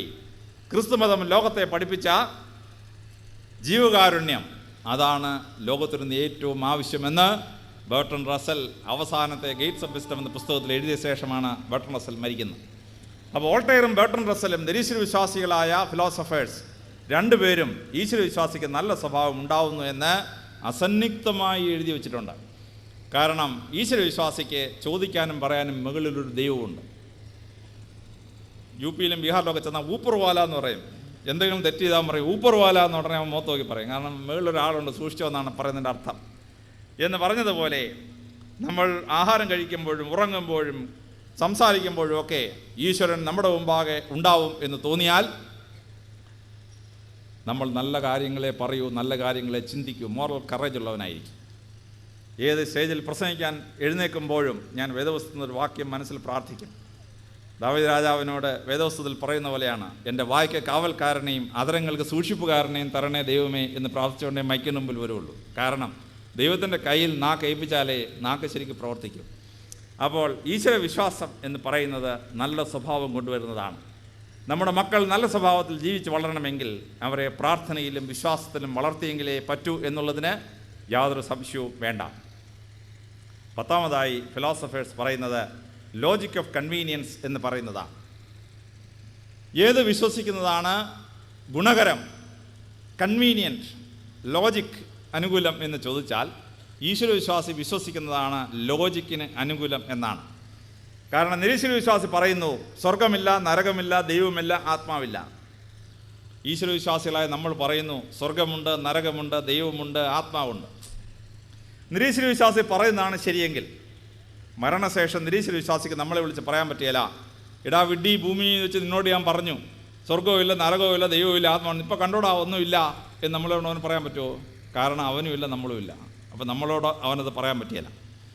എന്നാൽ നമ്മൾ പറയുന്നതാണ് ശരിയെന്ന് വെച്ചോ, നമ്മൾ പറയുന്നതാണ് ശരിയെങ്കിൽ മരണശേഷം അവനോട് പറയാം, എടാ വിഡ്ഢിയാനെ, നിന്നോട് ഞാൻ ഭൂമി വെച്ച് പറഞ്ഞു സ്വർഗമുണ്ട്, നരകമുണ്ട്, ദൈവമുണ്ട്, ആത്മാ, ഇപ്പോൾ കണ്ടോടാ എല്ലാം ഉണ്ടെന്ന് കണ്ടോ. നമ്മൾ പറയുന്നതാണ് ശരിയെങ്കിൽ അവനോട് മരണശേഷം നമുക്കിത് പറയാൻ പറ്റും. ലാസറിൻ്റെ കഥയിൽ ദൈവതമ്പുരാൻ പറയുന്ന ഉപമയിൽ പറയുന്നത് പോലെ അവനോട് പറയാൻ പറ്റും. എന്നാൽ മരണശേഷം ഒന്നുമില്ല, എല്ലാം അവസാനിക്കുന്നുവെങ്കിൽ അവന് നമ്മളെ വിളിച്ച് പറയാൻ പറ്റിയല്ല. ഭൂമിയിൽ വെച്ച് അവൻ ഒന്നുമില്ല എന്ന് പറഞ്ഞതാണ് ശരിയെന്ന് നമ്മളോട് പറയാൻ പറ്റിയല്ല. അതുകൊണ്ട് ലോജിക് ഓഫ് കൺവീനിയൻസ് എന്ന് പറയുന്നത് ഈശ്വരവിശ്വാസി പറയുന്നത് വിശ്വസിക്കുക എന്നുള്ളതാണ്. അപ്പോൾ ലൗകിക ജീവിതത്തിൽ ജീവിക്കുമ്പോൾ നമുക്ക് 10 ഗുണങ്ങൾ പ്രാർത്ഥിക്കുന്ന മനുഷ്യനുണ്ടാവുന്നു എന്ന് ശാസ്ത്രജ്ഞന്മാരും മനഃശാസ്ത്രജ്ഞന്മാരും ഡോക്ടർമാരും ഇന്ന് അസന്നിഗ്ധമായി തെളിയിച്ചിരിക്കുകയാണ്. പ്രാർത്ഥിക്കുമ്പോൾ മനുഷ്യത്തിൽ എന്താ സംഭവിക്കുക? ഡോക്ടർമാർ അതിനെപ്പറ്റി വിശദമായ ഗവേഷണം നടത്തിയിട്ടുണ്ട്. മദ്രാസിലെ ഹാർട്ട് ഓപ്പറേഷൻ്റെ വിദഗ്ധനായ ഡോക്ടർ ചെറിയാൻ അദ്ദേഹത്തിൻ്റെ ഓർമ്മക്കുറിപ്പുകൾ പബ്ലിഷ് ചെയ്ത് നിങ്ങൾ പലരും വായിച്ചിട്ടുണ്ടെന്ന് ഞാൻ വിശ്വസിക്കുന്നു. അദ്ദേഹം പറയുന്നു, ഓപ്പൺ ഹാർട്ട് സർജറിയും ബൈപ്പാസ് സർജറിയൊക്കെ ചെയ്യുമ്പോൾ നിരീശ്വരവിശ്വാസികളായ ആളുകളുടെ സക്സസ് റേറ്റ് 50% ഈശ്വരവിശ്വാസികളുടെ സക്സസ് റേറ്റ് 90% ആണ് എന്നാണ്. ഓപ്പറേഷനിലോട്ട് ദൈവത്തിൽ അർപ്പിച്ചുകൊണ്ട് കയറുന്ന ഒരു ആൾ ഓപ്പൺ ഹാർട്ട് സർജറിയും ബൈപ്പാസ് സർജറിയും കഴിഞ്ഞ് രക്ഷപ്പെട്ട് പുറത്തു വരുന്നു. കാരണം അവൻ പ്രാർത്ഥനയ്ക്ക് ഓപ്പറേഷന് മുമ്പ് ദൈവത്തെ ഏൽപ്പിച്ചിട്ട് അവൻ ഓപ്പറേഷന് പോയത്. ഇവൻ ഓപ്പറേഷൻ്റെ സമയത്തും അബോധാവസ്ഥയിൽ കിടക്കുമ്പോൾ അവന് വേണ്ടി ഒരുപാട് പേര് ദൈവത്തിൻ്റെ ഭാഗം പ്രാർത്ഥിച്ചുകൊണ്ടിരിക്കുകയാണ്, മധ്യസ്ഥ പ്രാർത്ഥന ചെയ്തുകൊണ്ടിരിക്കുകയാണ്. അവരുടെ സക്സസ് റേറ്റ് 90%. പക്ഷേ ആരെയും വിളിക്കാനും പ്രാർത്ഥിക്കാനാത്ത ഒരുത്തൻ ഓപ്പൺ ഹാർട്ട് സർജറിക്ക് പോയാൽ അവൻ്റെ സക്സസ് റേറ്റ് 50% ഉള്ളതാണ്. ഒരേ ഡോക്ടർ ഓപ്പറേറ്റ് ചെയ്യുന്നത്, ഒരേ അപ്പോളോ ഹോസ്പിറ്റലാണ്, ഒരേ ഓപ്പറേഷൻ റൂമാണ്. പക്ഷേ ഈശ്വരവിശ്വാസിക്ക് രോഗത്തിൽ നിന്ന് രക്ഷപ്പെടാനുള്ള സാധ്യത വളരെ കൂടുതലും നിരീശ്വരവിശ്വാസിക്ക് രക്ഷപ്പെടാനുള്ള സാധ്യത കുറവുമാണ് എന്നുള്ളതാണ്. അമേരിക്കൻ ശാസ്ത്രജ്ഞന്മാർ മനുഷ്യൻ്റെ ശരീരത്തിൽ പ്രാർത്ഥിക്കുമ്പോൾ എന്ത് സംഭവിക്കുന്നു എന്ന് ഗവേഷണം നടത്തിയപ്പോഴാണ് ചില സത്യങ്ങൾ കണ്ടെത്തിയത്. ചെക്കോസ്ലോവാക്യക്കാരനായ ഒരുത്തൻ ഒരു ആസിഡ് ഫാക്ടറി ജോലി ചെയ്യുന്ന സമയത്ത് ഒരു അപകടം ഉണ്ടാവുകയും അവൻ്റെ വായും തൊണ്ടയും മുഴുവൻ വെന്തു പോവുകയും ചെയ്തു. അതുകൊണ്ട് അവൻ ആഹാരം കഴിക്കാൻ പറ്റിയില്ല. അതുകൊണ്ട് ഡോക്ടർമാർ തൊണ്ടയ്ക്ക് ഒരു കിഴുത്തയിട്ട് അതുവഴി ഒരു കുഴലിറക്കി ആ കുഴലിനകത്തോടാണ് ഈ ചെക്കോസ്ലോവാക്യക്കാരൻ ആഹാരം കൊടുത്തുകൊണ്ടിരിക്കുന്നത്. ഈ മനുഷ്യൻ ഭയങ്കര പ്രാർത്ഥനക്കാരനാണ്. അവൻ ആ അപകടത്തിൽ നിന്ന് രക്ഷപ്പെട്ടു തന്നെ അവൻ്റെ പ്രാർത്ഥനയുടെ ഗുണം കൊണ്ടാണ്. ഇവൻ പ്രാർത്ഥിക്കുമ്പോൾ അവൻ്റെ കുടലിൽ എന്ത് സംഭവിക്കുന്നു എന്ന് അമേരിക്കൻ ശാസ്ത്രജ്ഞന്മാർ ഗവേഷണം നടത്തി. അപ്പോഴാണ് അവർ കണ്ടെത്തിയത്, പ്രാർത്ഥിക്കുന്ന മനുഷ്യൻ പ്രാർത്ഥിച്ചുകൊണ്ടിരിക്കുമ്പോൾ കുടലിനകത്ത് ഹൈഡ്രോക്ലോറിക് ആസിഡിൻ്റെ പ്രൊഡക്ഷൻ 3/1 താഴെയായി കുറയും. അതുകൊണ്ട് അസിഡിറ്റി, പെപ്റ്റിക് അൾസർ തുടങ്ങിയ ഒരുപാട് രോഗങ്ങൾ കുടലിനുണ്ടാവുന്നില്ല ഈശ്വരവിശ്വാസി പ്രാർത്ഥിക്കുമ്പോൾ. എൻഡോക്രൈൻ ഗ്ലാൻഡിൻ്റെ പ്രവർത്തനത്തെപ്പറ്റി അവർ ഗവേഷണം നടത്തി. അപ്പോഴാണ് മനസ്സിലായത്, പ്രാർത്ഥിക്കുന്ന മനുഷ്യൻ പ്രാർത്ഥിക്കുന്ന അവസരത്തിൽ അഡ്രിനാലിൻ്റെ പ്രൊഡക്ഷൻ നോർമലാവും. ഈ വെപ്രാളം കൺട്രോൾ ചെയ്യാൻ പറ്റാത്ത മനുഷ്യൻ പ്രാർത്ഥിക്കുമ്പോൾ അഡ്രിനാലിൻ ഇങ്ങനെ പടപടാന്ന് പമ്പ് ചെയ്തുകൊണ്ടിരിക്കും. അപ്പോൾ എന്ത് പറ്റും? ബ്ലഡ് പ്രഷർ ഷൂട്ട് ചെയ്താൽ കയറിപ്പോൾ 120/80 ആവേണ്ട ബ്ലഡ് പ്രഷർ 200-120 കയറി ചെല്ലും. ഹാർട്ട് അറ്റാക്ക് ഉണ്ടായോലോ അല്ലെങ്കിൽ ബ്രെയിനകത്ത് സെറിബ്രൽ ഹെമറേജ് ഉള്ള ആൾ മരിക്കാനുള്ള സാധ്യത വളരെ കൂടുതലാണ്. പക്ഷേ പ്രാർത്ഥിക്കുന്ന മനുഷ്യൻ പ്രാർത്ഥിക്കുന്ന സമയത്ത് അഡ്രിനാലിൻ ഒരിക്കലും എക്സസ് പ്രൊഡ്യൂസ് ചെയ്യുന്നില്ല. അഡ്രിനാലിൻ നോർമൽ പ്രൊഡക്ഷൻ മാത്രമേ നടന്നുള്ളൂ. അതുപോലെ ബ്ലഡ് എടുത്ത് ചെക്ക് ചെയ്തുകൊണ്ട് കോൺസ്റ്റൻറ്റ് ചെക്കിങ് നടത്തിക്കൊണ്ട് അമേരിക്കൻ ശാസ്ത്രജ്ഞർ ഗവേഷണം നടത്തി. അപ്പോഴാണ് അവർ കണ്ടുപിടിച്ചത്, എക്സസ് തൈറോയിഡിൻ്റെ പ്രൊഡക്ഷൻ പ്രാർത്ഥിക്കുന്ന സമയത്ത് കൺട്രോൾ ചെയ്യപ്പെടുന്നു. ബോഡി വെപ്രാളത്തിലാവുന്ന സമയത്ത് തൈറോക്സിൻ കൂടുതൽ പ്രൊഡ്യൂസ് ചെയ്യപ്പെടും. എന്നാൽ പ്രാർത്ഥിക്കുന്ന മനുഷ്യൻ്റെ തൈറോയിഡ് അബ്സല്യൂട്ട്ലി നോർമലായിട്ട് പ്രൊഡ്യൂസ് ചെയ്യപ്പെടുകയുള്ളൂ എന്നുള്ളതാണ്. റഷ്യയിലെ നിരീശ്വര വിശ്വാസികളായ ശാസ്ത്രജ്ഞന്മാരെ അമ്പരപ്പെടുത്തിയ ഒരു സംഭവം ഉണ്ടായിരുന്നു. ഇന്ത്യയിൽ നിന്ന് ധീരന്ദ ബ്രഹ്മചാരി എന്ന് പറയുന്ന ഒരു സന്യാസി റഷ്യയിൽ പോയി. കള്ളസന്യാസിയാണെന്ന് ആണ് എമർജൻസിയുടെ ടൈമിൽ നമ്മളെല്ലാം പല പത്രങ്ങളും പറഞ്ഞ് വിശ്വസിപ്പിച്ച കാര്യം. ഈ ധീരന്ദ ബ്രഹ്മചാരി സൈബീരിയയിൽ ചെന്നപ്പോൾ റഷ്യയിൽ ജനിച്ച് വളർന്ന റഷ്യക്കാർ ഒരു കോട്ടും അതിൻ്റെ മണ്ടയ്ക്ക് ഒരു കോട്ടും മൂന്നാമതൊരു കോട്ട് വിട്ട് ഇങ്ങനെ വിറച്ച് മൂക്കിൻ്റെ അറ്റം മാത്രം പുറത്തിട്ടുകൊണ്ടിരിക്കുക. ധീരേന്ദ്ര ബ്രഹ്മചാരിക്ക് ആകെ ഒരു മുണ്ട് ഒരു തോർത്ത് മാത്രം. റഷ്യക്കാർ പറഞ്ഞു, ഇടോ താൻ ചത്തുപോയി ഇവിടെ നിന്നാ. അയാൾ പറഞ്ഞു, ഒരു കുഴപ്പമില്ല, എനിക്കിപ്പോൾ ഒരു കുഴപ്പമൊന്നുമില്ലല്ലോ, നിങ്ങളൊന്ന് വിറയ്ക്കല്ലേ, ഞാൻ വിറയ്ക്കുന്നില്ലല്ലോ. റഷ്യക്കാർ പറഞ്ഞു, ഇതെന്താ നിങ്ങൾക്ക് ഇങ്ങനെ നിൽക്കാൻ പറ്റുന്നത്? ധീരേന്ദ്ര ബ്രഹ്മചാരി പറഞ്ഞു, എൻ്റെ വിശ്വാസപ്രകാരം ഞാൻ ഹഠയോഗം പ്രാക്ടീസ് ചെയ്യുന്നു. ആ ഹഠയോഗം കാരണം എൻ്റെ ബോഡിയിൽ നിന്ന് ടെമ്പറേച്ചർ പുറത്തോട്ട് പോകാതെ ഞാൻ ബ്ലോക്ക് ചെയ്ത് വെച്ചിരിക്കുകയാണ്. അതുകൊണ്ട് 0 അല്ല -25 ഡിഗ്രി ആയാലും എനിക്കൊരു കുഴപ്പമില്ല, എൻ്റെ ശരീരത്തിൽ നിന്ന് ഹീറ്റ് പുറത്തോട്ട് പോവുകയില്ല. ഇനി നിങ്ങൾക്ക് വേറെ വല്ലതും കാണണോ? എൻ്റെ ഹൃദയത്തെ ഞാൻ കൺട്രോൾ ചെയ്ത് കാണിച്ചു തരാം. റഷ്യക്കാർ പറഞ്ഞു, അതങ്ങനെ പറ്റും, ഇൻവോളണ്ടറി മസിലല്ലേ ഹാർട്ടിൻ്റെ. അയാൾ പറഞ്ഞു, നിങ്ങൾ വേണമെങ്കിൽ ചെക്ക് ചെയ്തോ. അങ്ങനെ ധീരേന്ദ്ര ബ്രഹ്മചാരി ഒരു മേശപ്പുറത്ത് കിടത്തിയ ശേഷം അയാളുടെ പൾസ് മറ്റേതെല്ലാം ECGയിൽ അങ്ങോട്ട് കണക്ട് ചെയ്തു. എന്നിട്ട് റഷ്യൻ ശാസ്ത്രജ്ഞന്മാരിങ്ങനെ മോണിറ്റർ ചെയ്തു. കുറച്ച് കഴിഞ്ഞപ്പോൾ പൾസ് 72, 62, 52, 42, 32, 22. അപ്പോട്ട് താഴോട്ട് തുടങ്ങുന്ന റഷ്യക്കാർ പറഞ്ഞു, ഇവനിപ്പോൾ ചത്തുപോകും, സംഗതി ഡിസ്ചാർജ് ചെയ്യാൻ പറഞ്ഞു. അങ്ങനെ അവർ ഡിസ്കണക്ട് ചെയ്ത് കുറച്ച് കഴിഞ്ഞപ്പോൾ ധീരേന്ദ്ര ബ്രഹ്മചാരി 32, 42, 52, 62, 72. ബ്രഹ്മചാരി, നിങ്ങൾ എന്തിനാണ് ഡിസ്കണക്ട് ചെയ്തത്? അയ്യോ നിങ്ങൾ ചത്തുപോകും, പ്രഷർ 22 താഴെ പോയാൽ. അയാൾ പറഞ്ഞു, പ്രഷർ 22 അല്ല 12 വന്നാൽ എനിക്കൊന്നും സംഭവിക്കലാന്ന്. അപ്പോൾ റഷ്യയിൽ മുഴുവൻ ടെലിവൈസ് ചെയ്തിരുന്നു ഈ ധീരേന്ദ്ര ബ്രഹ്മചാരിയുടെ ഈ മെക്കാനിസം. യോഗാസനത്തിലൂടെ, പ്രാർത്ഥനയുടെ ഒരു ഭാഗമാണ് യോഗാസനം എന്ന് പറഞ്ഞാൽ, ആ യോഗാസനത്തിലൂടെ ഒരു ഹൈന്ദവ ഋഷി നേടിയ അത്ഭുതകരമായ ഹാർട്ടിനെ കൺട്രോൾ ചെയ്യാനുള്ള പരിപാടി കണ്ട് നിരീശ്വര വിശ്വാസികളായ റഷ്യയിലെ ശാസ്ത്രജ്ഞന്മാർ അമ്പരന്ന് പോയി എന്നുള്ളതാണ്. വളരെയധികം പ്രാർത്ഥിക്കുകയും യോഗാസനങ്ങളിലൂടെ ശരീരത്തെ നിയന്ത്രിക്കുകയും ചെയ്യുന്നൊരു വ്യക്തി പ്രാർത്ഥനയുടെ ഭാഗമായി അസാധ്യമായ കഴിവുകൾ ശരീരത്തിലേക്ക് കൊണ്ടുവരികയാണ്. തിരുവനന്തപുരം മെഡിക്കൽ കോളേജിലെ പ്രിൻസിപ്പൽ ഒരു പ്രസംഗത്തിന് വന്നു, ഡോക്ടർമാരുടെ സമ്മേളനത്തിൽ. ഞാനും അന്നൊരു ചീഫ് ഗസ്റ്റായിട്ട് അവിടെ പോയിരുന്നു. അദ്ദേഹം ഒരു അത്ഭുതകരമായൊരു കഥ പറഞ്ഞു. ഏജീസ് ഓഫീസിലെ ഒരു ഉദ്യോഗസ്ഥൻ ഓഫീസിൽ നിന്ന് ഇറങ്ങി വരുന്ന സമയത്ത് പെട്ടെന്ന് താഴെ വീണ് അബോധാവസ്ഥയിലായ വ്യക്തിയെയും കൊണ്ട് നേരെ മെഡിക്കൽ കോളേജ് വന്നു. അവരെ സ്കാൻ ചെയ്ത് നോക്കിയപ്പോൾ ബ്രെയിനിനകത്ത് ഹെമറേജ് ഉണ്ടായി, ബ്ലഡ് പുറത്തേക്ക് ചാടി ഈ ബ്രെയിൻ ഇങ്ങനെ ഫങ്ഷൻലെസ് ആവുന്ന സിറ്റുവേഷനിലോട്ട് വന്നുകൊണ്ടിരിക്കുകയാണ്. ഡോക്ടർ വിചാരിച്ചു ആൾ മരിച്ചു പോകും. പക്ഷേ കുറച്ച് കഴിഞ്ഞപ്പോൾ അയാളുടെ ഭാര്യയും അയാളുടെ 3 വയസ്സുള്ള കുട്ടിയും ഈ വാർഡിൻ്റെ പുറത്ത് വന്ന് നിൽക്കുകയാണ്, ICUവിൻ്റെ പുറത്ത് വന്ന് നിൽക്കുകയാണ്. ഒരു രക്ഷയുമില്ല എന്ന് പറയുന്നതിന് വേണ്ടി ഡോക്ടർ തിയേറ്റർ ICUവിൽ നിന്ന് പുറത്ത് വന്നപ്പോൾ മംഗല്യസൂത്രം താലി എടുത്ത് കയ്യിൽ വെച്ച് ഒരു സ്ത്രീ അവിടെ ഇങ്ങനെ പ്രാർത്ഥിച്ചുകൊണ്ട് നിൽക്കുന്നു. ഈ പ്രിൻസിപ്പൽ അന്ന് ICUവിൻ്റെ ചാർജുള്ള ഡോക്ടർ വന്ന സ്ത്രീയോട് ചോദിച്ചു, നിങ്ങളാണോ ഈ മനുഷ്യൻ്റെ ഭാര്യ? അവൾ പറഞ്ഞു, അതെ. ഇതാരാണ്? ഇത് ഈ മനുഷ്യൻ്റെ കുട്ടിയാണ്, 3 വയസ്സുള്ള കുട്ടിയാണ്.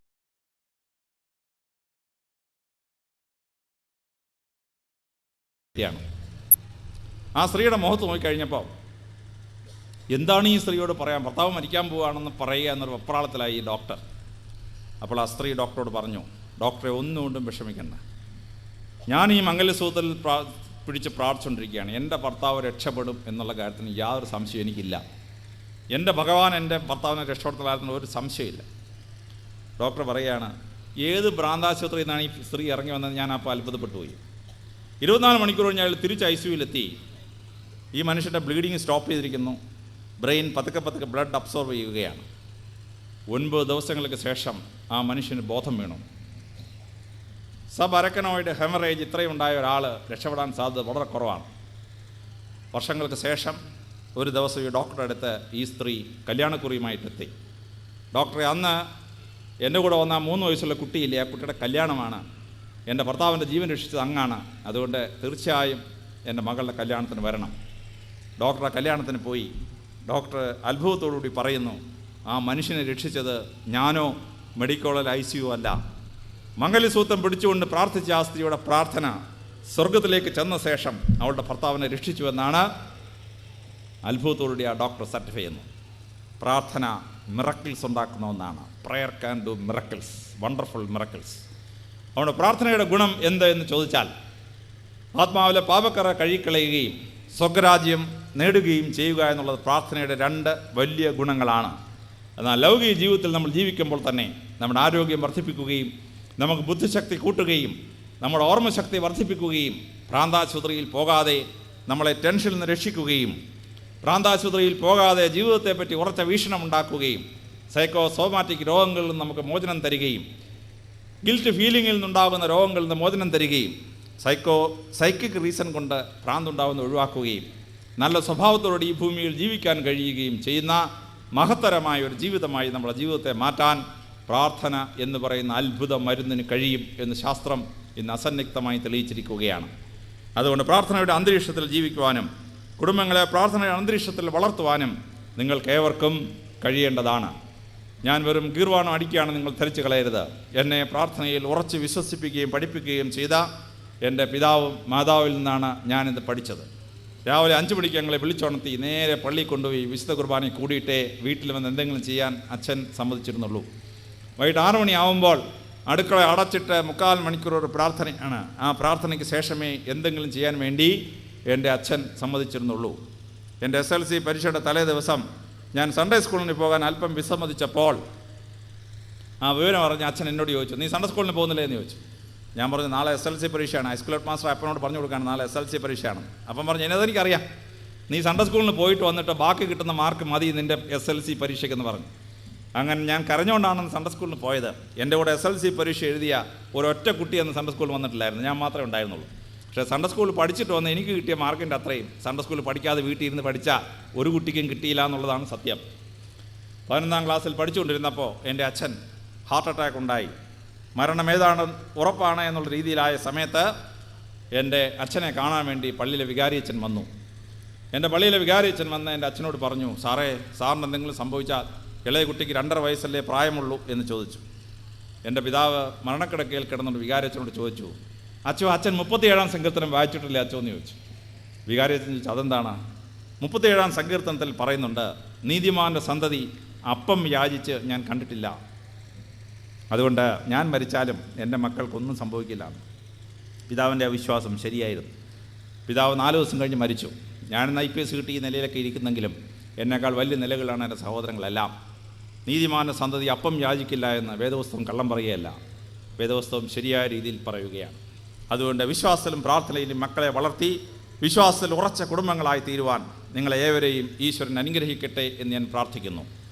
ഇന്നത്തെ ഈ കൺവെൻഷൻ മേളയിൽ എനിക്ക് വളരെ പ്രത്യേകതയോട് തോന്നിയൊരു സംഭവം, പല കൺവെൻഷനും പ്രസംഗിക്കാൻ ചെല്ലുമ്പോൾ സംഗീത കച്ചേരി കാണാനായിട്ട് വരുന്ന പോലെയാണ് പലരും വരാറ്. പക്ഷേ ഇന്ന് സദസ്സിൽ ഒരുപാട് പേര് നോട്ട്ബുക്ക് കൊണ്ടുവന്നിരുന്ന് നോട്ട് എഴുതുന്നൊരു കാഴ്ച ഈ സ്റ്റേജിൽ നിന്ന് ഞാൻ കാണാനിടയായി. അത് വളരെ നല്ല ഒരു കാര്യമായി എനിക്ക് തോന്നി. ഈ വൈകിയ വേളയിൽ നോട്ട് എഴുതുന്ന മനോഭാവത്തോടുകൂടി കൺവെൻഷൻ വന്ന നിങ്ങളോട് നന്ദി രേഖപ്പെടുത്തിക്കൊണ്ട് പ്രാർത്ഥനയുടെ എല്ലാ വിജയങ്ങളും നിങ്ങൾക്ക് ജീവിതത്തിൽ ഉണ്ടാവാൻ പ്രാർത്ഥിച്ചുകൊണ്ട് എൻ്റെ വാക്കുകൾ ഞാൻ ഉപസംഹരിക്കുന്നു.